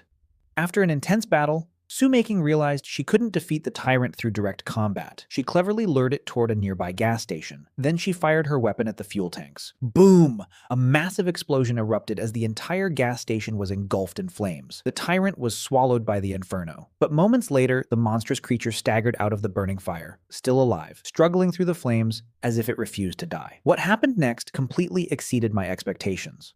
After the battle, the tyrant's entire body was burned black, yet it was still alive. Its injuries were horrifying, but it stubbornly refused to die. I immediately ordered Erpong and Kidlat to attack. The tyrant had already become too weak to resist. Erpong swung his iron club, which weighed over a ton, and smashed it down mercilessly. The impact shook the ground itself. Not long afterward, the tyrant finally collapsed and could no longer stand. Kidlat seized the opportunity and continuously slashed its body with his steel sword. At last, we killed the tyrant. When I obtained its Tier 2 crystal core, I was ecstatic. However, this time I didn't rush to swallow it immediately. First, I cooked a meal for Kiki and reinforced all of our defenses. Only after making sure everything was safe did I head to Building 4 and consume the crystal core. The energy inside it surged through my body like a tidal wave. Thanks to that overwhelming power, I successfully advanced to Tier 3. My entire body became dramatically stronger, and my mental power increased several times over. The range of my control expanded from 10,000 meters to dozens of kilometers. I could now command more than 100 ordinary zombie puppets at once. Even Tier 2 evolved zombies had become easy for me to dominate. In terms of speed, I surpassed Kidlat, the agility-type zombie. In terms of raw strength, I could now face tank-type zombies like Dapang head-on. Looking at myself, I finally felt like I had become a true survivor of the apocalypse. Not long after advancing, I subdued another Tier 2 tank zombie. This monster was as large as a small car. I named him Erpong and equipped him with a steel club weighing more than a ton. A single swing from Erpong could crush a vehicle into scrap metal. If he threw the weapon, even reinforced concrete walls would shatter on impact. Ever since Erpong began guarding the entrance of Sunshine Community, even evolved zombies no longer dared to approach. Meanwhile, Yunruzu secretly reached Tier 3 as well. Her telekinesis became even more terrifying. She could now launch steel nails at incredible speeds, and when combined with her ability to control time, she could kill enemies silently before they even realized they were under attack. Looking across the entire apocalypse, she was already one of the strongest humans alive. One day, a strange book suddenly appeared near my feet. It was called The Blood Blade Technique. I honestly thought some mysterious master had left it for me.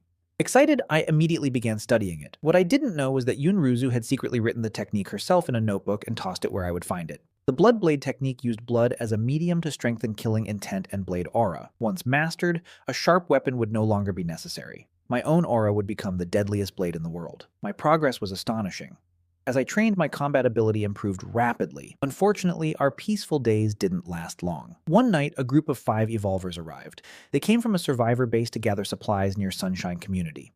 After discovering that all nearby resources had mysteriously disappeared, they followed my zombies carrying supplies and eventually found our subdivision. Under the cover of darkness, they climbed over the walls and tried to sneak inside.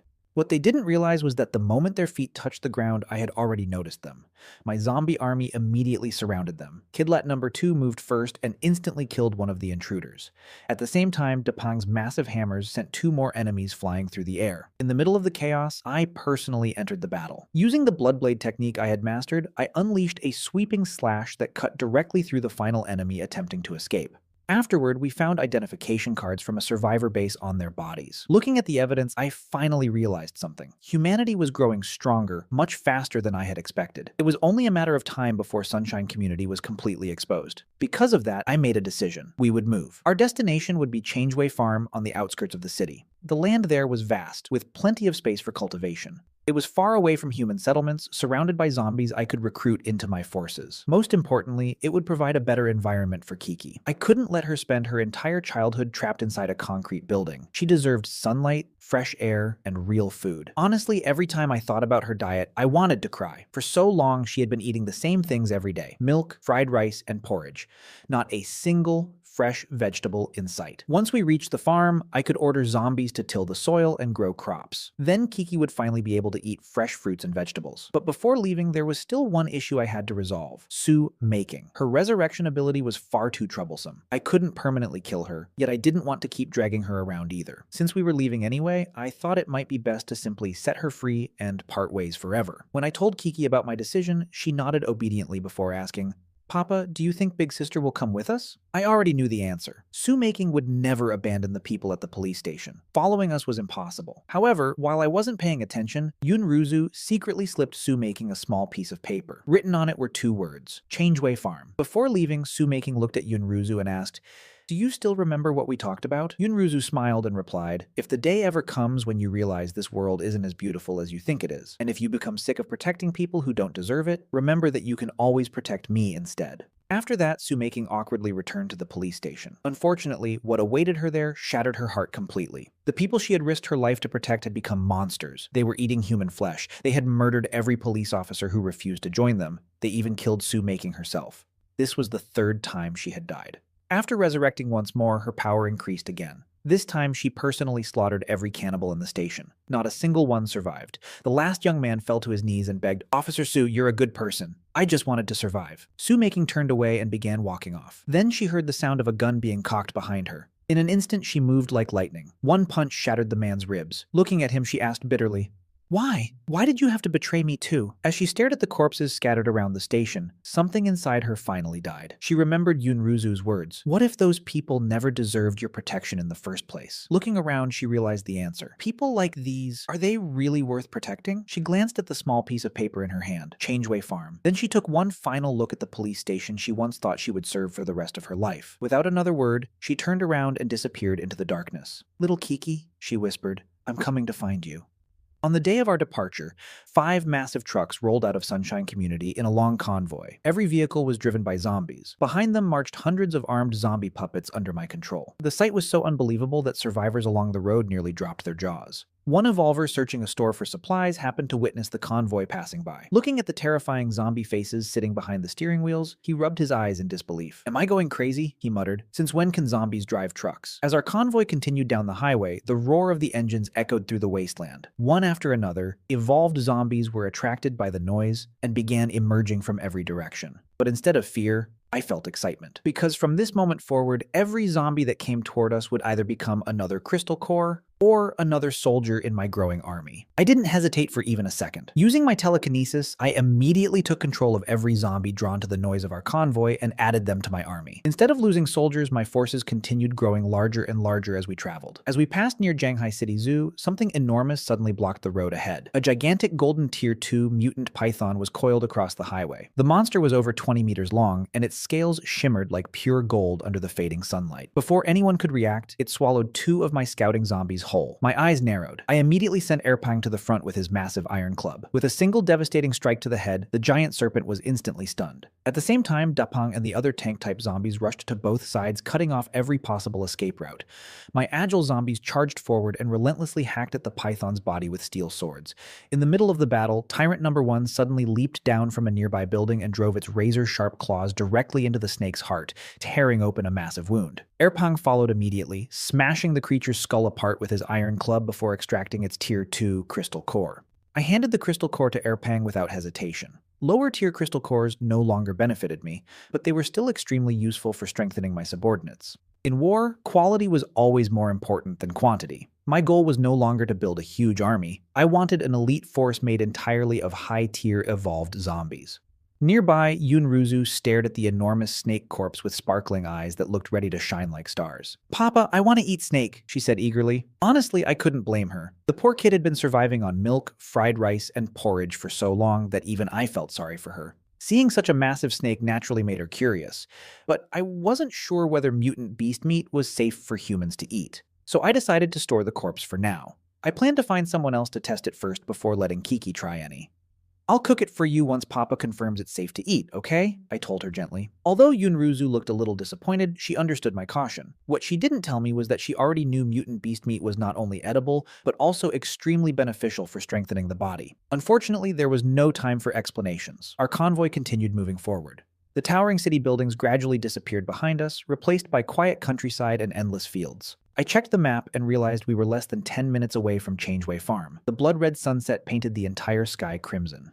I quietly watched the scenery passing outside the truck window before glancing at Kiki sitting beside me. She leaned against the glass silently, staring outside with wide eyes. Since being reborn, this was the first time she had ever left Sunshine Community and truly seen the outside world. Maybe in her eyes, the sunset looked beautiful. Reaching out, I gently pinched her soft cheek. She looked up and gave me the sweetest smile imaginable. "Papa, the world outside is really big," she said. I nodded and smiled. "Yes, sweetheart. The world is very big and very dangerous. But no matter what kind of world this becomes, as long as you're beside me, everything has meaning." In the distance, a vast stretch of farmland slowly appeared beneath the setting sun. That was our new home, Changeway Farm. Meanwhile, nearly 10 kilometers behind us, deep within the ruins of Shanghai City, a lone figure wrapped in a terrifying aura was rapidly following our tire tracks. The kindness and warmth had completely disappeared from Sue Making's eyes, replaced by cold determination. Yet whenever she remembered the little girl who always smiled at her while holding a drawing board, she couldn't stop herself from smiling secretly. After arriving at Changeway Farm, I followed the map through a narrow forest path. Eventually, the farm's signboard appeared in front of us.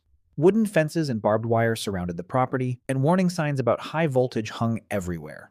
I could also see evidence that parts of the fence had been forcibly destroyed. Sitting inside the truck, I carefully observed the area. The farm was incredibly quiet. It would be difficult for enemies to discover us here.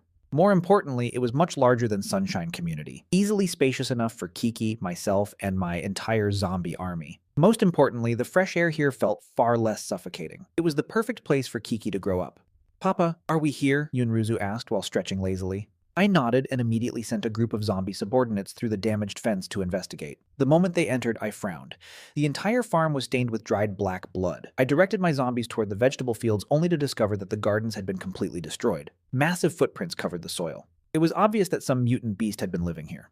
Just then, distant sounds of fighting and beastly roars echoed from deeper inside the farm. I immediately ordered my zombies to follow the noise. What we found near the livestock pens left me speechless. Standing there was an enormous mutant cow. But this wasn't an ordinary cow. It had developed gigantic fangs even more terrifying than those of lions or tigers, and it was actively devouring the corpse of another animal. Ever since the apocalypse began, even cows had become meat eaters. The moment the mutant cow noticed my zombies, it charged straight toward us without hesitation. This monster had already reached level 2.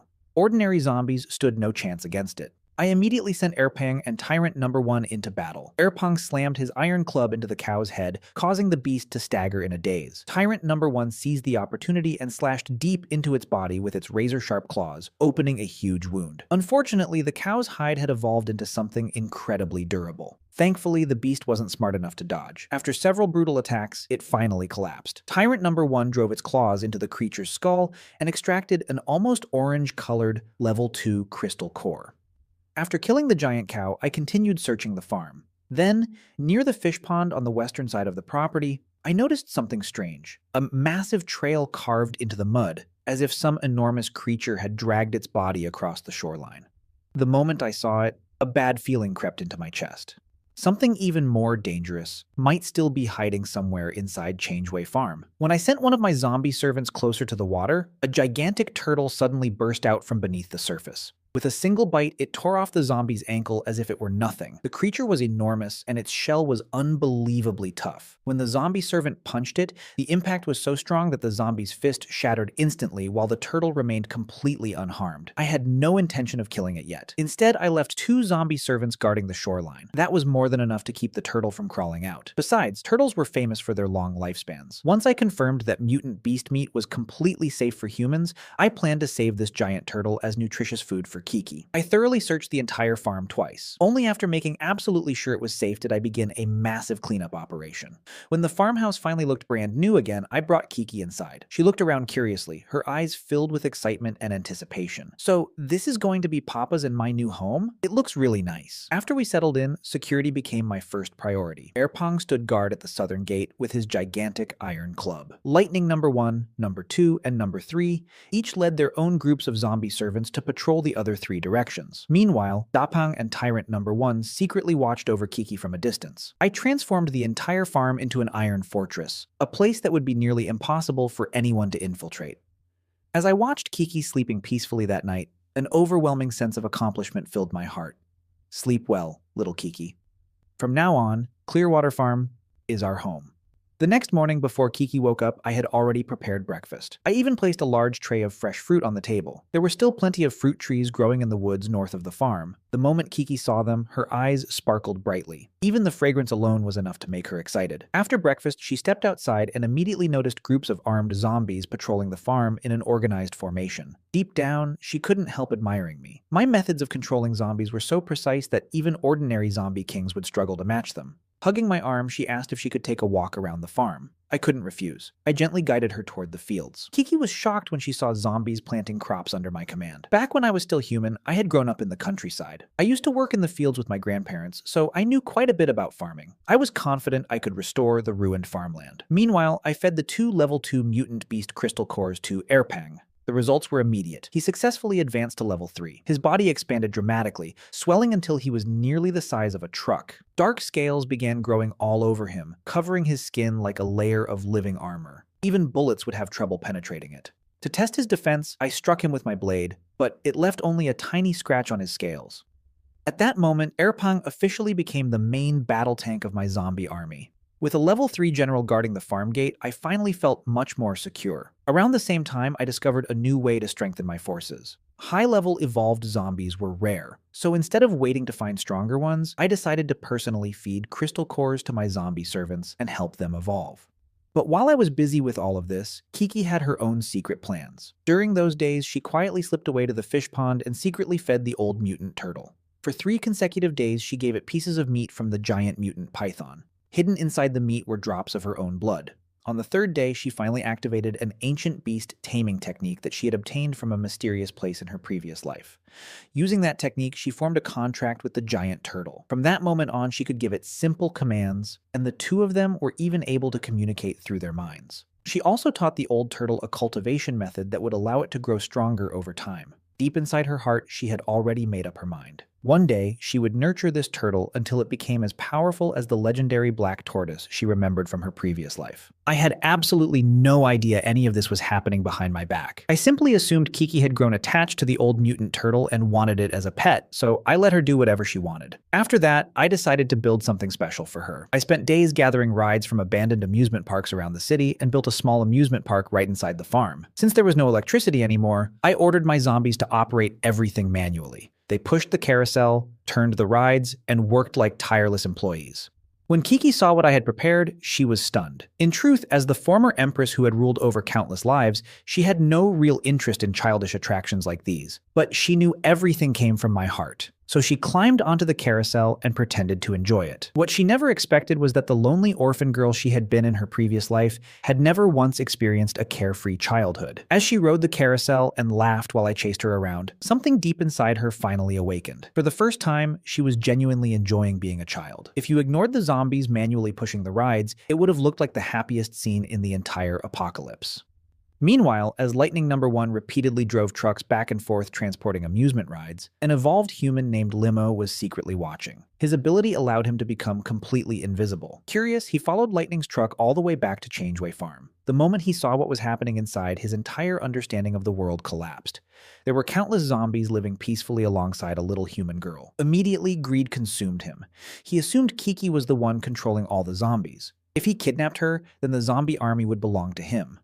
That night, while invisible, he quietly slipped into Kiki's room. His knife was already descending toward her throat when everything suddenly stopped. Before he could react, Kiki froze time itself. She jumped off the bed and slapped him so hard that he flew across the room. Then she used a mysterious spell from her previous life and planted a blood-red mark deep inside his mind, completely controlling his life and death.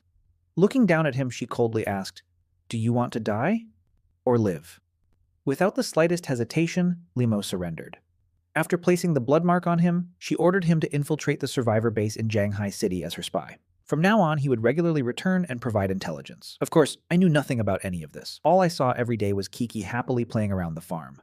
Several days passed as I continued hunting evolved zombies throughout Jiangnan City to collect crystal cores. Then one day, to my annoyance, I ran into Sue Making again. Damn it, why is this woman here too? I wondered. Apparently, after everything that happened at the police station, she had followed our trail all the way to Changeway Farm just to find Kiki. The journey had nearly driven her insane. She was constantly attacked by a vengeful mutant creature that traveled underground and nearly killed her multiple times. When I found her, I knocked her unconscious and chained her beside the slide in Kiki's amusement park. But this time, something about Sue Making had completely changed. After being betrayed by the survivors, she had sacrificed everything to protect. She had lost all hope in humanity. Now the only person she wanted to protect was Kiki. Naturally, Kiki took advantage of this opportunity and slowly won her over. She brought Sue Making food every day and talked to her whenever she could. Because of that, Sue Making finally experienced a life with enough food and clean water for the first time since the apocalypse began. A comfortable life where she didn't need to constantly fear death. Even she had to admit that living with the Zombie King was far more comfortable than living with humans. At the same time, I continued strengthening my forces. I hunted evolved zombies across Jiangnan City and fed crystal cores to my subordinates. Before long, I had more than 30 Tier 2 zombie servants under my command. One night, after hunting mutant beasts in Hanglong Mountain, I obtained several Tier 3 crystal cores. Combined with the endless harvest from the zombie-run farms, I finally gathered enough resources to break through. I swallowed 4 Tier 3 crystal cores at once. The energy exploded inside my body and pushed me into Tier 4. My mental power increased dramatically, and my control range expanded to 50 kilometers. Even my physical body underwent a complete transformation. Other than my dark crimson eyes, I looked almost identical to a living human. After advancing, I immediately upgraded 4 of my strongest corpse puppets to Tier 4 as well. Meanwhile, Yunruzu secretly reached Tier 4 too. Her telekinesis became terrifyingly powerful. She could now fly for long periods and had learned how to use various elemental magic spells. Using her powers, she controlled bees and turned them into spies that monitored everything happening both inside and outside the farm. What I didn't realize was that she had secretly strengthened my defenses as well. Around the farm were bloodthirsty mutant vines I had transplanted from Wanglong Mountain. These vines could devour the blood and flesh of any living creature, but had no effect on zombies. Originally, I planted them several kilometers away as a defensive barrier. However, after Yunruzu enhanced them with blood magic, they became a deadly trap fully under her control. But while our strength continued growing, danger was approaching. At the Jianghai survivor base, officials had detected unusual zombie activity. For the first time, they issued a warning about the possible existence of a zombie king. The mysterious incident involving Wang Xing's group in Jiangnan had already attracted their attention. To investigate, they assembled a special scouting team that included invisible evolvers like Limo. Their mission was to find evidence of the zombie king. The moment Yunruzu sensed Limo approaching the farm, she flew out into the night to intercept him. When she met him, she calmly gave a single order. Go back and report that you found nothing. There is no zombie king here. Under the influence of the blood mark, Limo immediately obeyed without question. I still had no idea that a storm was quietly gathering around us. After Limo returned to the survivor base, Yunruzu didn't stop there. She secretly eliminated their stubborn captain and used her mind control techniques on the remaining 3 scout members. Everything seemed to be going according to her plan. Unfortunately, Wang Xing's instincts were far sharper than anyone expected. The moment he noticed something strange about the scouts' behavior, he set a trap and personally interrogated them. As soon as the hidden curse inside their minds was triggered, all 4 scouts died instantly. Wang Xing's expression darkened. Not only was he shocked, but he became even more convinced that a zombie king was hiding somewhere in Jiangnan City. When news of the incident reached the higher-ups, the supreme commander of the Jianghai survivor base was furious. Without hesitation, he dispatched 3 elite teams to Jiangnan to capture the mysterious zombie king. Through the mental connection she had left behind, Yunruzu immediately sensed that Limo and the others were dead. She knew our enemies had discovered something. The storm was coming, yet she remained completely calm. With the strength she and I possessed now, as long as humanity didn't send overwhelming military forces and relied only on mutant soldiers and evolvers, they had no chance of defeating us. She devoted every spare moment to training. Once she reached Tier 5, she was confident that even tanks, artillery, and entire armies would be unable to stop her. Meanwhile, I remained completely unaware of all this. I continued hunting monsters throughout Huanglong Mountain, collecting energy crystals to strengthen my zombie army. Before long, the 3 elite teams arrived outside Jiangnan City. Wang Xing served as the overall commander, accompanied by 2 other captains, Lefang and Zhang Hai. Among their team was an evolver codenamed Falcon, whose ability allowed him to see through the eyes of his mutant eagle. It didn't take long before Falcon discovered something shocking. "My God, is this real?" he muttered in disbelief. Through the eagle's eyes, he saw an evolved zombie driving a truck through the city. The zombie was transporting monster flesh and blood to feed a large zombie horde. Wang Xing immediately gave an order. "Don't lose sight of that truck. Let's see where it goes." Completely unaware that I was being watched, I finished feeding my zombie forces through one of my puppets and began driving back toward Changeway Farm. High above the truck, Falcon's giant eagle followed silently like a shadow. Eventually, it tracked us all the way to the farm. Looking through the eagle's vision, Falcon finally saw the entirety of our stronghold. His face immediately turned pale. "We've found it," he whispered. "That zombie drove straight into a farm outside the city." He continued observing carefully. "The defenses are unbelievable. Outside the walls, there's a massive field of blood-red vines. At the main gate stands a giant zombie the size of a 2-story building." Wang Xing and the others swallowed nervously. They finally realized the truth. The farm was the nest of the zombie king. Zhang Hai stared at the giant figure guarding the gate and said, "That monster has to be a tank-type zombie above Tier 3. Falcon nodded grimly. "And that's not all. I saw several other evolved zombies patrolling inside. Their presence is incredibly powerful. There are at least 4 or 5 Tier 3 zombies inside the farm." However, Falcon hadn't seen everything. The eagle couldn't fly too low without risking detection. "There are still areas we haven't observed," he admitted. Lefang frowned and asked, "What do we do now? Attack immediately?" Wang Xing immediately shook his head. "No. The situation is unclear. Charging in blindly would be suicide. We send the information back to the base first and let headquarters decide. Also, those blood-red vines don't look normal. They're probably mutated plants used as defenses by the Zombie King." Lafang then remembered the mysterious little girl they had been investigating. What about the human child? If the Zombie King's nest is inside that farm, then she's probably there too. Wang Xing remained serious. Right now, the biggest threat isn't the girl. It's the Zombie King himself. If we alert him, none of us will leave this place alive. After discussing their options, the three commanders decided not to act. They transmitted all information about the farm's location and defenses back to Shanghai Survivor Base and waited for further orders. The report quickly reached the Supreme Commander. Once again, the atmosphere inside the command center became heavy with tension. An officer stood and reported, "Commander, Wang Xing's team has confirmed the location. The farm's defenses are extremely strong. Several evolved zombies above Tier 3 are guarding the area. There are also unknown mutated plants surrounding the perimeter." The Supreme Commander frowned deeply. "How many Tier 3 evolvers do we currently have available at the base?" The answer came quickly. "Less than 10, sir. And they're already scattered across different sectors. Gathering them all together would be difficult." The entire meeting room fell silent. Everyone understood the same terrifying fact. If the intelligence report was accurate, then for the first time since the apocalypse began, humanity might be facing a zombie king powerful enough to challenge an entire survivor base. Everyone at the Shanghai Survivor Base understood the same terrifying reality. With their current strength, launching an assault on a fortress guarded by multiple Tier 3 zombies would be suicide. Their chances of victory were practically zero. In the end, the Supreme Commander made the final decision. "We cannot solve this through brute force. Tighten surveillance immediately, learn the Zombie King's habits, and determine the full extent of his strength. At the same time, send a report to the Imperial capital and request reinforcements. Accelerate the training of our high-tier evolvers. Until backup arrives, no one is allowed to do anything that might alert them." What they didn't know was that Erpong, the giant monster standing guard at the farm gate, had already advanced to Tier 4. And if they counted my real body, Changeway Farm actually possessed 6 Tier 4 fighters. Meanwhile, they were still evaluating my strength using Tier 3 standards. Inside Changeway Farm, I finally finished an entire day of hunting. When I returned home, I prepared a delicious dinner for Kiki. She was incredibly happy while eating. A grain of rice clung to the corner of her lips as she smiled at me. Nearby, Su Making quietly ate the food Kiki had brought her while secretly glancing in my direction. The more she looked at me, the more confused she became. Why did the Zombie King's appearance keep changing? If someone didn't stare closely, they would think I was an ordinary human. A crazy theory suddenly formed in her mind.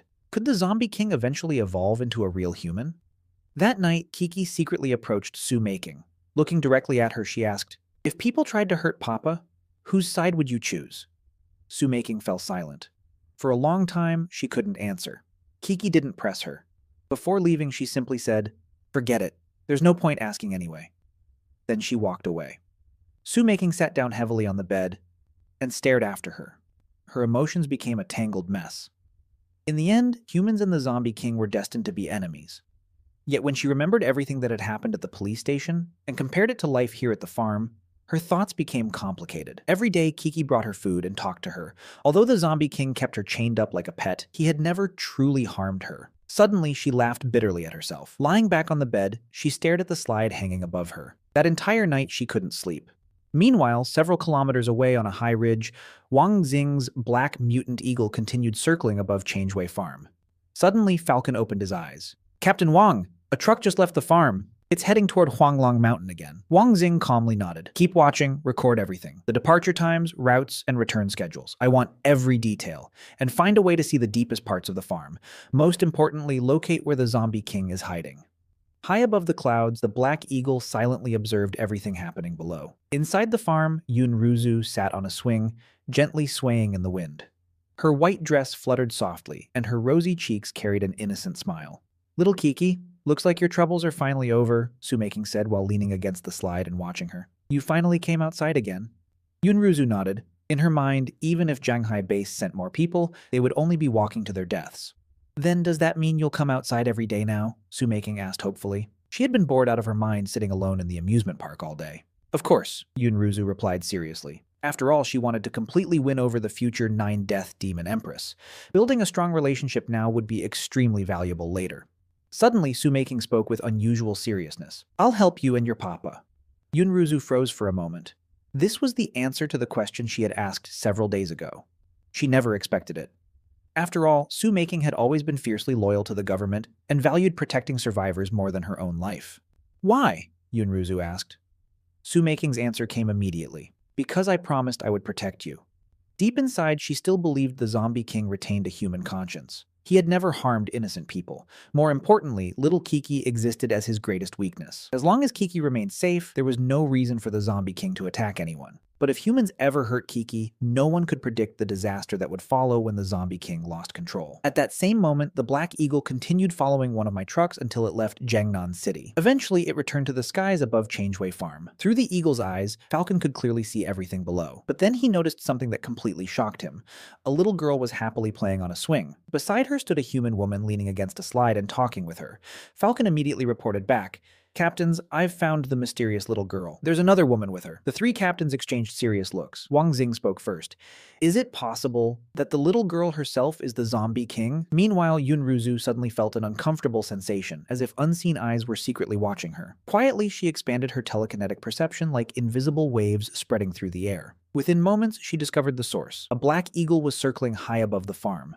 She instantly knew it wasn't a wild mutant beast. It was someone's pet. An evolver was using it to spy on them. The moment she realized this, her expression slowly turned cold. The enemy had finally found them. The moment Yun Ruzu saw the black eagle circling in the sky, she immediately understood what was happening. Zhonghai Survivor Base must have sent people again, she thought. Without the slightest hesitation, she launched a mental attack. Her telekinetic power condensed into an invisible blade and stabbed directly into the black eagle's mind. The bird instantly lost its balance for a moment. However, its owner merely assumed it was exhausted and quickly recalled it. Meanwhile, Yun Ruzu secretly smiled. She immediately took control of a nearby sparrow and ordered it to follow the eagle. The tiny bird silently tailed it through the skies. Eventually, it led her straight to three groups of evolvers hiding inside a drainage canal outside the city. Through the sparrow's eyes and ears, Yun Ruzu overheard their entire plan for a nighttime raid. What amused her most was that these people genuinely believed that her father was some kind of zombie king. The moment Yun Ruzu regained her focus, she hurried over to me and pointed toward the sky. Looking at me seriously, she said, "Papa, I saw a flying person earlier." A flying person? Had the human evolvers finally discovered my farm? After confirming the details with Kiki, I became certain. Our location had already been exposed. The sudden appearance of these evolvers made my mood instantly darken. Without wasting any time, I recalled my entire zombie army. I summoned 4 Tier 4 zombies and stationed them around the farm to protect Kiki.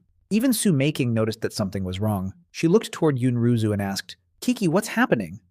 Yun Ruzu casually replied, "Who else could it be? Just some human evolvers looking for trouble." Su Making immediately said, "Kiki, can you tell your papa to release me? I want to help too." Yun Ruzu only smiled and shook her head. "We don't need your help for now. Papa can handle this himself." When night finally arrived, I sat silently in the living room with my eyes closed. Through the vision of countless zombies, I monitored every corner of the farm. Deep within a forest nearly 20 kilometers away, 3 groups of evolvers finally appeared. Standing at the front, Wang Lei spoke in a serious tone. "The target is ahead. Everyone stay alert." None of them noticed the tiny bee perched on a nearby branch, silently watching everything. Through that bee's eyes, Yun Ruzu observed them with complete disdain.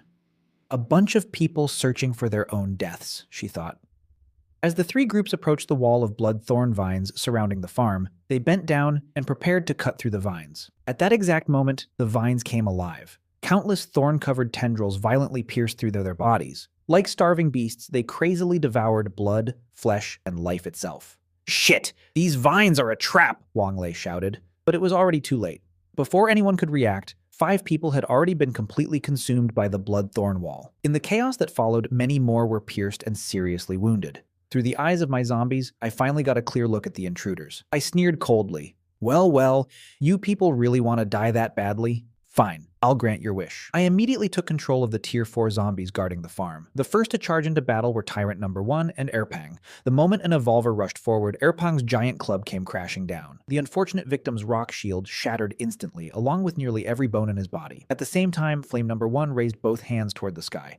More than 10 massive fireballs suddenly appeared overhead. A second later, they rained down like meteors and exploded directly in the center of the enemy formation. 4 slower evolvers were immediately swallowed by the raging inferno. The remaining 6 survivors were blasted away, their bodies burned black and covered in severe injuries.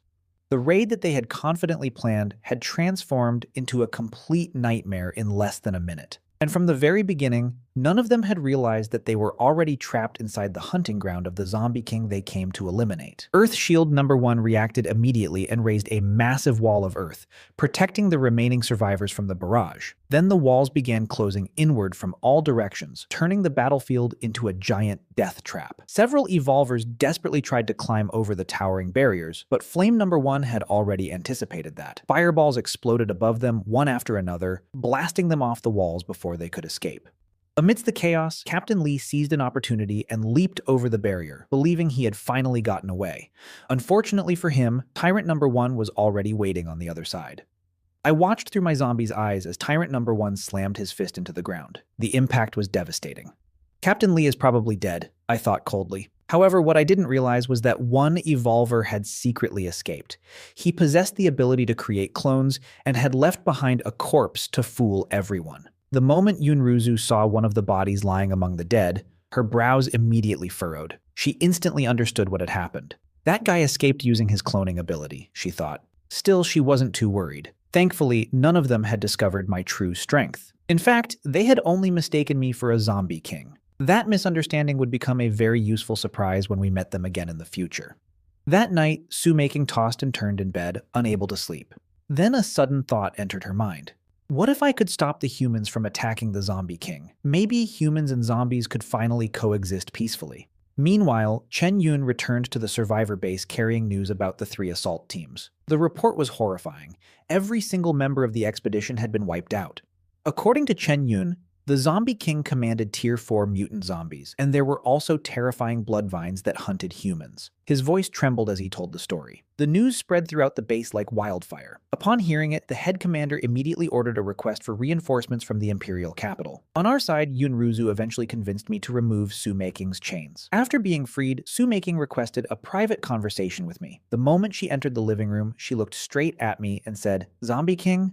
You're still human inside, aren't you?" My eyes instantly turned cold. This was the greatest secret I possessed. I picked up a piece of paper and wrote, "I won't kill you. Go on." Taking a deep breath, Sue-making continued. "Kiki is still human. You don't really want her to spend her entire life living among zombies, do you?"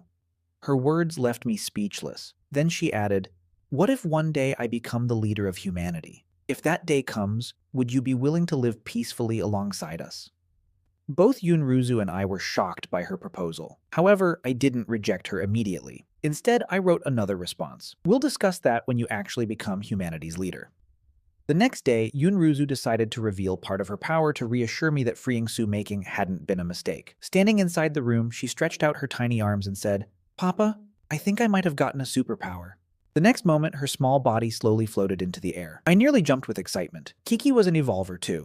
From that day onward, I began training her seriously. I gave her nails to practice attacking targets with telekinesis, and even provided steel needles that she could secretly use as hidden weapons. Watching her abilities improve every day filled me with pride. My little Kiki wasn't just a genius anymore. She had become something far more terrifying. As her control over her powers grew stronger and stronger, I gradually realized a simple truth. Among all the zombies, mutant creatures, evolvers, and powerful allies surrounding me, the strongest trump card I possessed was not Dapong, not Kidlat, and not even my zombie army. It was Kiki herself. Meanwhile, the long-awaited response from the Imperial capital finally reached Zhanghai City. They dispatched the Sky Squadron to assist in eliminating me. Every member of the unit was a Tier 3 flying evolver. 5 combat helicopters rapidly approached our territory and mercilessly bombarded my farm with explosives. Watching my farm get torn apart filled me with rage. But what shocked the attackers was that my Tier 4 zombies showed absolutely no fear. Flame number 1 and Flame number 2 transformed into gigantic pillars of fire. Together, they created a massive net of flames that covered the sky itself, trapping the Sky Squadron inside the battlefield. At the same time, Thunder number 1 unleashed deadly lightning spheres and scorching beams of energy. Tyrant number 1 joined the assault with his razor-sharp steel claws. Together, they slaughtered the flying evolvers one after another as they desperately tried to escape. On the other side, Yunruzu secretly joined the battle. Using her power over time, she repeatedly froze critical moments and rained poisoned needles onto enemies attempting to approach the house. Meanwhile, Sue-making literally risked her life to protect Kiki.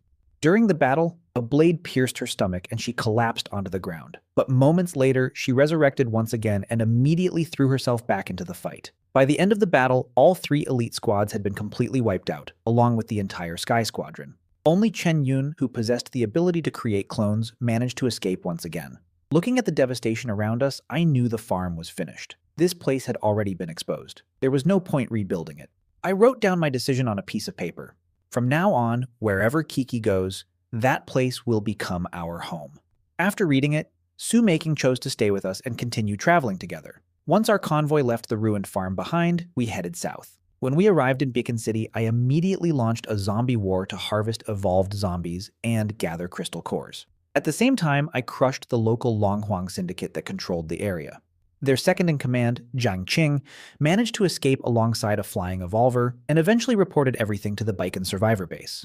After exterminating all the evolved zombies throughout Beacon City, our convoy continued its journey. By the time I advanced to Tier 5, my mental power experienced another explosive increase.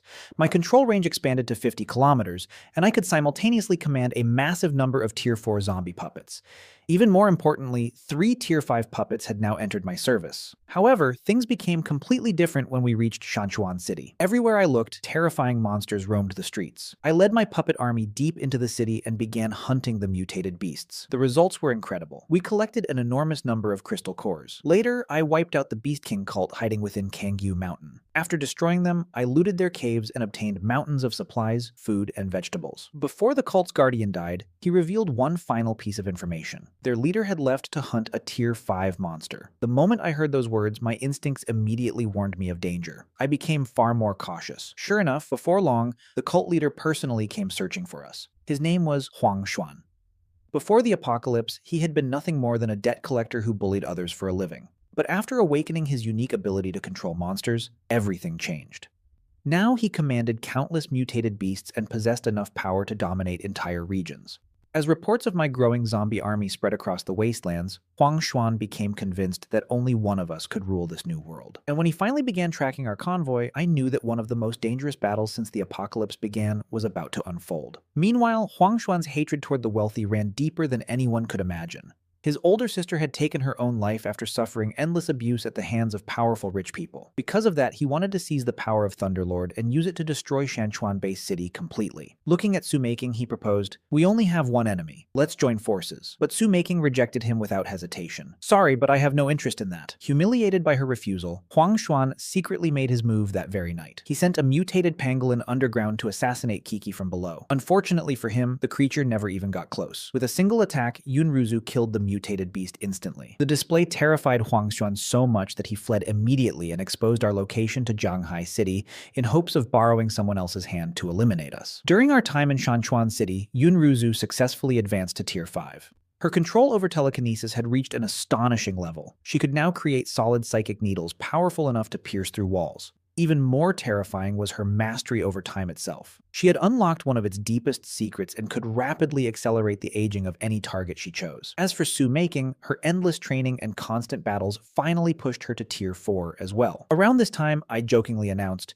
"From now on, Anti-Su Making will be known as the Black Ball Knight." Her face immediately darkened. "No, absolutely not. I refuse," she protested furiously, making everyone laugh. While we were growing stronger, the Imperial capital finally made its move. They dispatched their strongest trump card, the legendary Tenglong Squad. This was the same elite team that had successfully killed a zombie king before. Their greatest weapon was a shapeshifter named Zhou Bing, a man capable of perfectly copying the appearance of any creature. His specialty was infiltration. Their plan was simple. Just like before, part of the squad would attract attention outside while Zhou Bing disguised himself as a zombie, infiltrated the enemy camp, located the zombie king, and killed him in a single strike. However, before any of that could happen, Yunruzu finally decided to tell me the truth. One evening, she walked up to me with a serious expression and said, "Papa, there's something I need to tell you. I can control time." As proof, she activated her power. In an instant, a potted plant withered and dried up, while a piece of snake meat hardened into something resembling stone. I was completely stunned. Yet before I could even process it, she revealed an even bigger secret.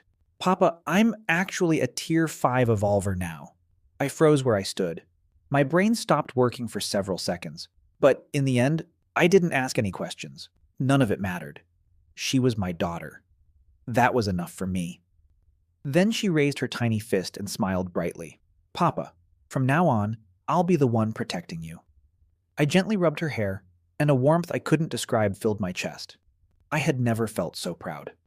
Not long afterward, our convoy arrived in Lidong City. As usual, I sent my zombie puppets out to harvest crystal cores from evolved zombies. But the Lidong survivor base reacted incredibly quickly. They mobilized their entire military force and launched a full-scale assault on Hengai community. At first, Flame Number 1 was completely safe. His body of pure fire made him nearly immune to ordinary attacks.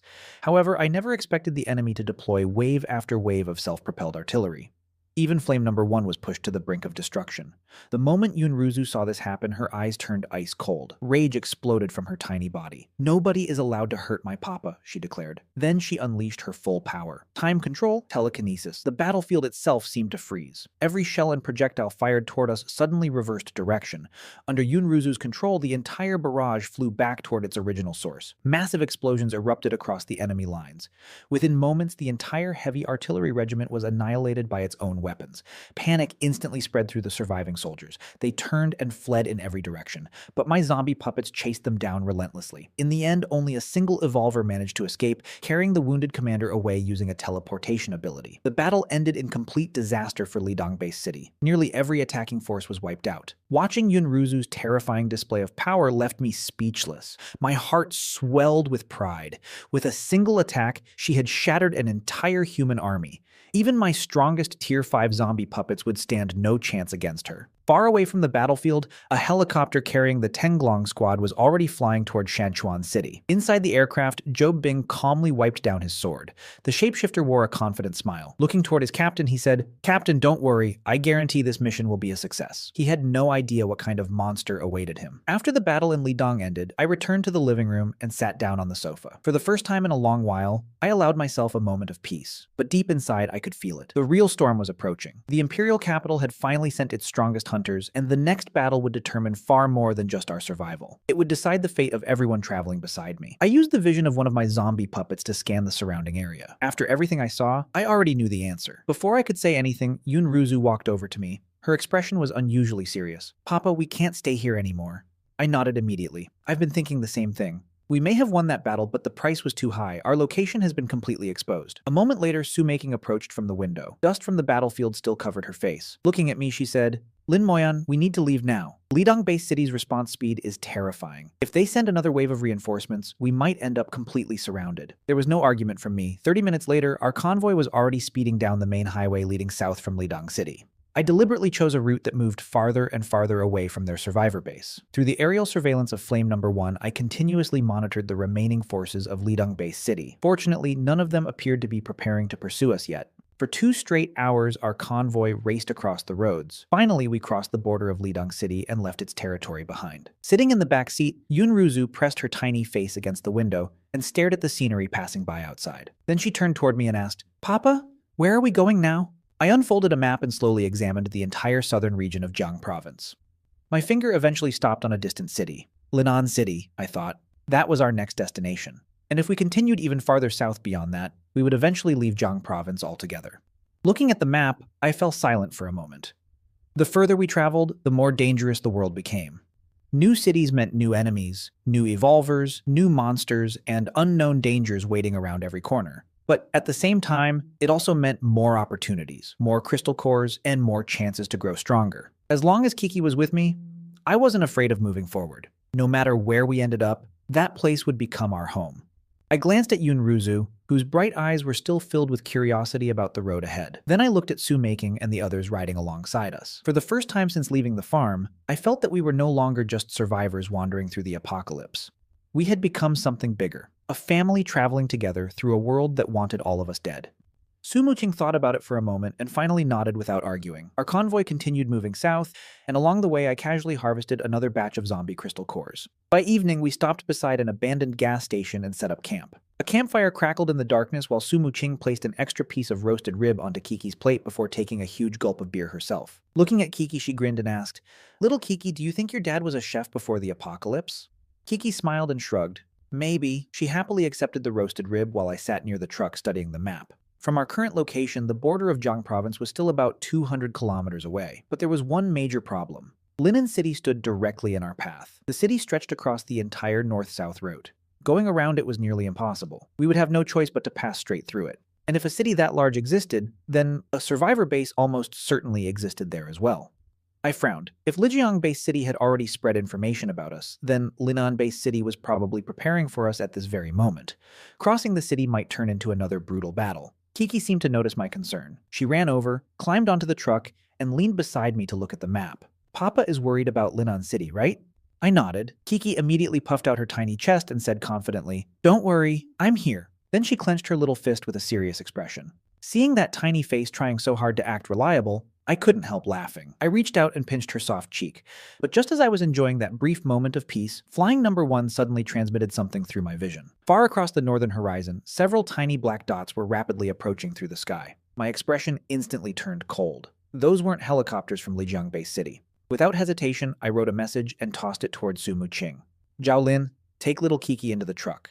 Su Muqing didn't ask any questions. She immediately picked up Yun Roxue and ran toward the vehicle. Kiki narrowed her eyes as she looked into the distance. 3 helicopters. They're not from Lijiang. Su Muqing's face changed as well. The helicopters hovered several kilometers away for a while before eventually disappearing beyond our line of sight.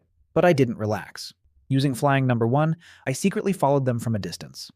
Through the puppet's vision, I watched 7 heavily armed soldiers disembark from the helicopters. Leading them was a crew-cut man, radiating the aura of a Tier 4 evolver. The 7 men immediately established a campsite after landing. Just from the way they constantly checked maps and documents, I could tell these people were on a mission. This was no coincidence. These people are dangerous, I thought. Either they're elite soldiers from a major survivor base, or they were sent directly by the Imperial capital. The moment I thought about the Imperial capital, my heart tightened. I had completely wiped out their Sky Squadron at Clearwater Farm. If these newcomers really came from the capital, then they might be the Empire's second trump card. I decided not to act rashly. I ordered flying number 1 to continue monitoring them while I shut down the convoy and concealed everything within the darkness. After setting up camp, the 7 soldiers repeatedly studied maps and reports. The more I watched, the more certain I became. They weren't here by accident. They were looking for me. Yun Roxue hadn't gone to sleep either. She sat cross-legged in the back seat, quietly cultivating. The moment she sensed the change in my emotions, she opened her eyes and looked at me. "Papa," she asked softly, did something happen? I quickly wrote on a piece of paper,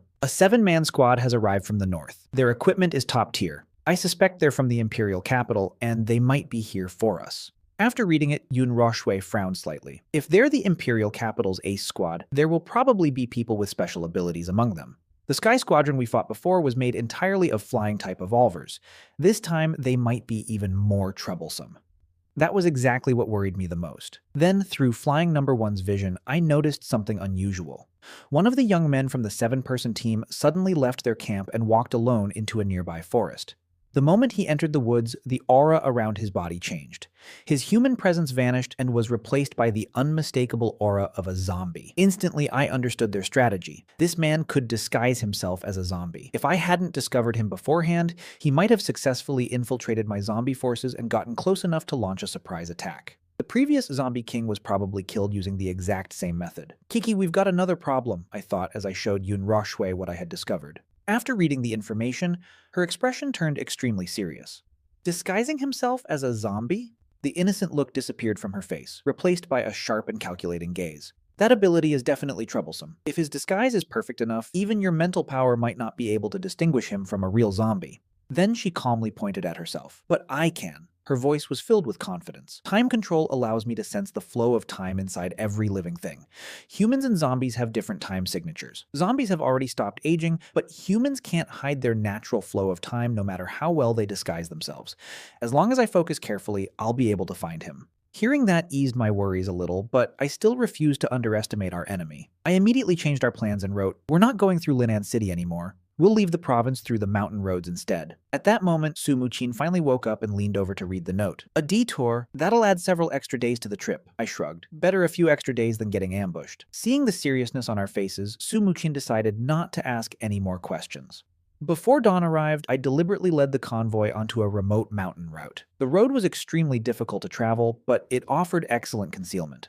Unfortunately, I had underestimated the enemy's tracking ability. About 3 hours after we started moving, Flying Number 1 reported that the 7-man squad had broken camp and begun heading south. Even worse, their direction ran almost parallel to our own route. They were tracking us. Looking through Flying Number 1's eyes, I soon spotted a mutant bird circling high above our convoy, always staying upwind. Killing it would have been easy, but it would also alert our enemies and force them to abandon their current plan. After thinking it through, I made a decision. If they wanted to use a disguised infiltrator to assassinate me, then I would simply use their own strategy against them. I explained the plan to Yun Roxue and Su Muqing. Kiki immediately understood. "Papa, you want to deliberately expose a weakness, lure the infiltrator into our camp, and wipe them all out in one move?" Su Muqing looked much less confident. "That's risky. What if the infiltrator's ability is even stronger than we think?" Kiki patted her tiny chest proudly and said, "As long as I'm here, he won't get away." Sumuchin looked at her, remembering how Kiki had reversed an entire artillery barrage just a day ago. After that, she silently stopped arguing. Following our plan, we set up camp in an open river valley at dusk. I intentionally deployed only a small number of zombie puppets around the campsite while hiding all of the high-tier puppets deep within the surrounding forest. From the outside, the camp appeared poorly defended and full of weaknesses. After night fell, I sat beside the campfire pretending to relax. In reality, my mental power was fully expanded across the entire area. Yun Roshue lay inside her tent as if she were sleeping, but her time control ability remained active the entire time. Sumu Kin, on the other hand, was genuinely asleep. Around midnight, my mental power finally detected movement at the edge of the camp. A lone zombie was slowly approaching. At first glance, it looked no different from any other zombie, but its path was far too deliberate. Instead of wandering aimlessly, it carefully avoided the patrol routes of my zombie puppets and moved directly through the gaps in our defenses toward the center of the camp. I didn't alert anyone. Instead, I continued pretending not to notice.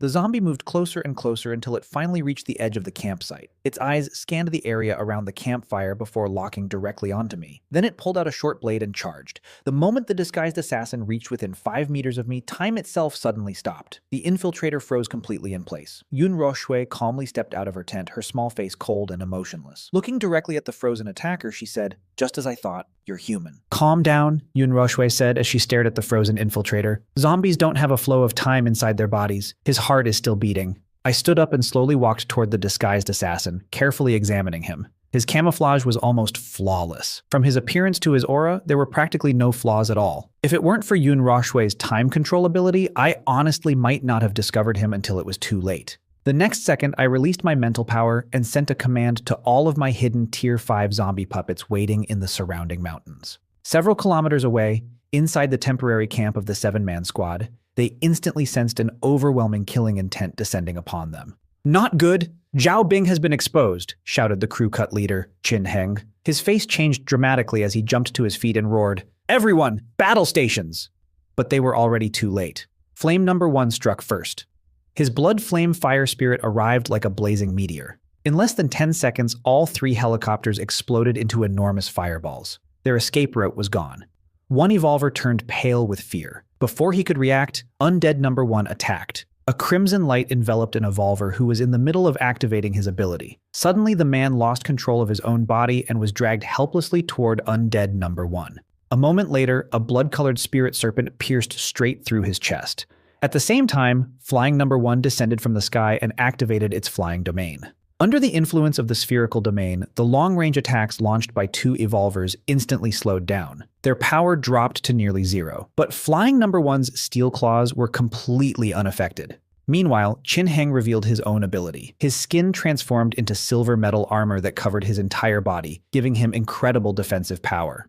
Erpang swung his giant club downward with overwhelming force. The first strike dented the armor, but failed to break it. Then came the second strike. The metal armor shattered completely. Qin Heng spat out a mouthful of blood and was blasted backward. Before he could even hit the ground, Undead number 1's blood serpent had already caught up to him. Qin Heng died instantly.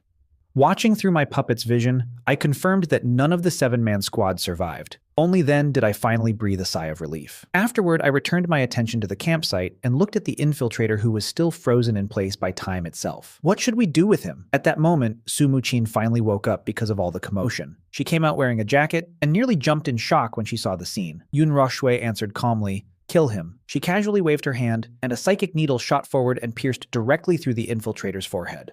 The moment time control was released, his body collapsed to the ground. His disguise vanished, revealing his true human appearance. Su Muqin crouched down beside the corpse and searched through the hidden pocket inside his chest armor. A moment later, she pulled out an identification card. Tenglong Squad. The name itself didn't affect me much, but Yun Rokshue's reaction surprised me. She stared at the identification card for a long time before speaking. The Imperial capital has now lost 2 ace squads in a row. Her eyes became unusually serious. Next time, they won't send another special squad. I looked at her and asked silently, "Then what will they send?" She raised her head and replied in a low voice, "An army." The atmosphere instantly became heavy. Yun Roshue continued, "Once the Imperial capital confirms that 2 of their elite squads have been completely wiped out, they'll classify Papa as a maximum level threat. When that happens, the scale of the hunt will increase dramatically." She paused briefly before continuing. "The destruction of 2 ace squads won't make them fear the Zombie King. It will only convince them that the Zombie King is even more dangerous than they originally thought. They won't give up.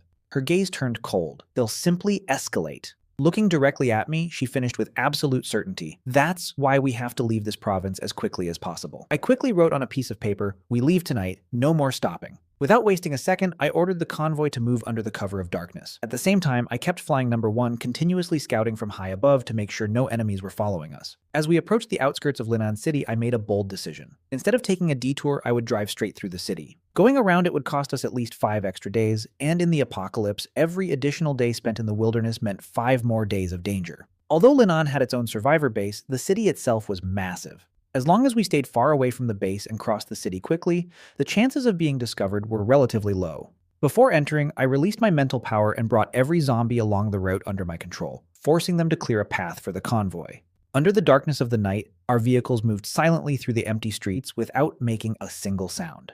Everything went smoothly. We had already passed most of Linan City, and the southern exit was right in front of us. Then flying number 1 suddenly sent back urgent information. On the elevated highway leading out of the city, a military convoy had formed a blockade. Armored vehicles and military trucks were parked across the bridge, completely sealing the road. Snipers had also been deployed on nearby buildings overlooking the bridge. They were soldiers from Linan-based city, but after observing them carefully, I noticed something strange. They didn't look like troops preparing for battle. It seemed more likely that after hearing reports about a zombie king appearing nearby, Linan base had simply established checkpoints at major entrances and exits. Yun Roshue looked at me seriously and said, "Dad, we can't go through here. Even if we fight our way through, the battle will be huge. The city is too big. We'll end up attracting the entire base city." I immediately agreed. "We'll go around," I wrote. The convoy turned sharply into a remote alleyway and began moving west. According to my map, we could pass through the industrial district on the western side of Linan and escape through the ring road.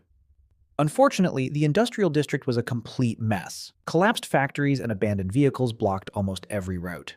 20 minutes later, we finally managed to break through and reach the ring road. Just when I thought we were about to escape successfully, the sound of helicopter rotors suddenly echoed from behind us. 3 armed helicopters emerged from the direction of the city. Their searchlights swept across the darkness as they searched the ground below. My heart immediately sank. "Speed up," I thought. The convoy accelerated instantly. The helicopters reacted just as quickly and began chasing us. Moments later, their searchlights locked onto our vehicles. Then the machine guns opened fire. Bullets slammed into the highway behind the convoy, sending sparks flying everywhere. A loud broadcast came from above. "Convoy ahead! Stop immediately for inspection, or we will open fire." I completely ignored the warning. Instead, flame number 1 shot out of the convoy like a crimson meteor and charged directly toward the helicopter formation. A massive explosion erupted in the night sky. Flames illuminated the darkness as burning wreckage rained down from above. The searchlights went dark one after another. The pursuit was broken. Taking advantage of the chaos, our convoy pushed forward at full speed, crossed the city border, and vanished into the endless night. "We made it out," Su Muqing said as she let out a long sigh of relief. But I couldn't relax yet. Linan-based city would definitely report the direction of our convoy to higher authorities. Every second from this point onward mattered. We drove non-stop through the night. At dawn, we finally saw the border marker between Jiang province and the neighboring province. But the moment our convoy crossed the provincial border, flying number 1 transmitted an image that instantly froze the smile on my face. On a mountain overlooking the southern side of the border stood Huang Xuan. He was staring down at our convoy from a distance. He wasn't attacking. He was simply watching, quietly observing and tracking us. Yun Roshue noticed him as well, and a cold look flashed across her face. "That man is dangerous," she said. "He won't give up. Should we eliminate him first?" I shook my head. Although we had already killed his mutated pangolin, Huang Xuan himself was a beast to mare. There was no telling what other hidden cards he still possessed. More importantly, this wasn't the right time to deal with him. I wrote another note. "We've already left Jiang province. Everything else can be planned later. Keep moving." The convoy continued forward and entered the neighboring province. Once we left Jiang province behind, the roads immediately improved. The highways were wide and open. Although there were still abandoned vehicles scattered around, they were nowhere near as dangerous as the mountain roads we had traveled before. 3 days later, we finally arrived at Yunzhou City. Before the apocalypse, Yunzhou had been a massive metropolis with a population of over 3 million people. Now it belonged entirely to the zombies. But to me, it looked like an enormous treasure vault. 3 million people meant countless zombies. Countless zombies meant countless evolved zombies and endless crystal cores waiting to be harvested. More importantly, Yunzhou was far away from Jiang province. Information traveled slowly between provinces, which meant I didn't have to worry about human survivor bases hunting me down anytime. After our convoy entered Yunzhou City, I followed my usual routine and unleashed my zombie army to sweep through the surrounding streets, harvesting crystal core after crystal core. While I was busy strengthening my forces, Yun Roxue made full use of every minute to cultivate and train. At the same time, she continued raising her old turtle. After days of steady growth, the old turtle finally broke through to Tier 4. Its body had become so massive that you could practically place a table on its shell and play cards there. Sumu Qing wasn't wasting time either. Every day, she rode her disguised black bull, Dahe, out into the wilderness to hunt mutated beasts. Her strength improved steadily with each battle. At the same time, she continued practicing the 9 Yuan severing veins bow technique that Yun Roxue had taught her, causing her aura to become increasingly deep and intimidating. As for me, I used this peaceful period to expand my corpse puppet army even further. By harvesting endless crystal cores throughout Yunzhou City, I successfully cultivated several more Tier 4 corpse puppets. With strength like this, I honestly felt confident that I could face a medium-sized survivor base head-on if necessary. But the truth was, I never wanted war. All I wanted was a safe place where little Kiki could grow up peacefully. Unfortunately, peace never lasted long in the apocalypse. On the 5th night of our stay in Yunzhou, Flying Number 1 suddenly sent back alarming information from high above. In the northwest region of the city, an enormous convoy was moving toward us. There were dozens of military vehicles, armored transports, and tanks. 6 armed helicopters escorted the formation from the sky, while several command vehicles marked with special insignias occupied the center of the convoy. Their destination was clearly Yunzhou City. The moment I saw it, my heart sank. The news had finally reached this place as well. It seemed the imperial capital had expanded the Zombie King bounty notice into the neighboring province. This force was most likely an extermination army assembled by the local survivor bases after receiving the warning. Of course, there was also the possibility that Huang Xuan had leaked my location to them. Either way, the result was the same. I could no longer stay here. Sumu Qing had already grown accustomed to our wandering lifestyle. Without saying a word, she silently began packing our supplies. Yun Roxue walked over to the window and stared quietly at the empty streets outside. After a long silence, she looked at me and said, "Dad, we can't keep running forever." I knew she was right. But what other choice did we have right now besides running? Still, deep down, I believed there would come a day when we would never have to run again. Yun Roxue turned around and smiled at me. It was a smile far too mature and steady for someone her age, filled with confidence and determination. Before dawn arrived, our convoy once again disappeared into the darkness of the night, leaving Yunzhou City behind. Meanwhile, dozens of kilometers away, that massive military force continued advancing toward the city. Inside one of the command vehicles, a stern-looking middle-aged man sat silently reading a classified document. A bright red, top-secret stamp covered the front page. The title contained only 5 words: Zombie King Elimination Plan. The man slowly closed the file and looked toward the distant darkness where Yunzhou City lay hidden. A cold smile appeared on his face as he murmured, "This time you won't escape."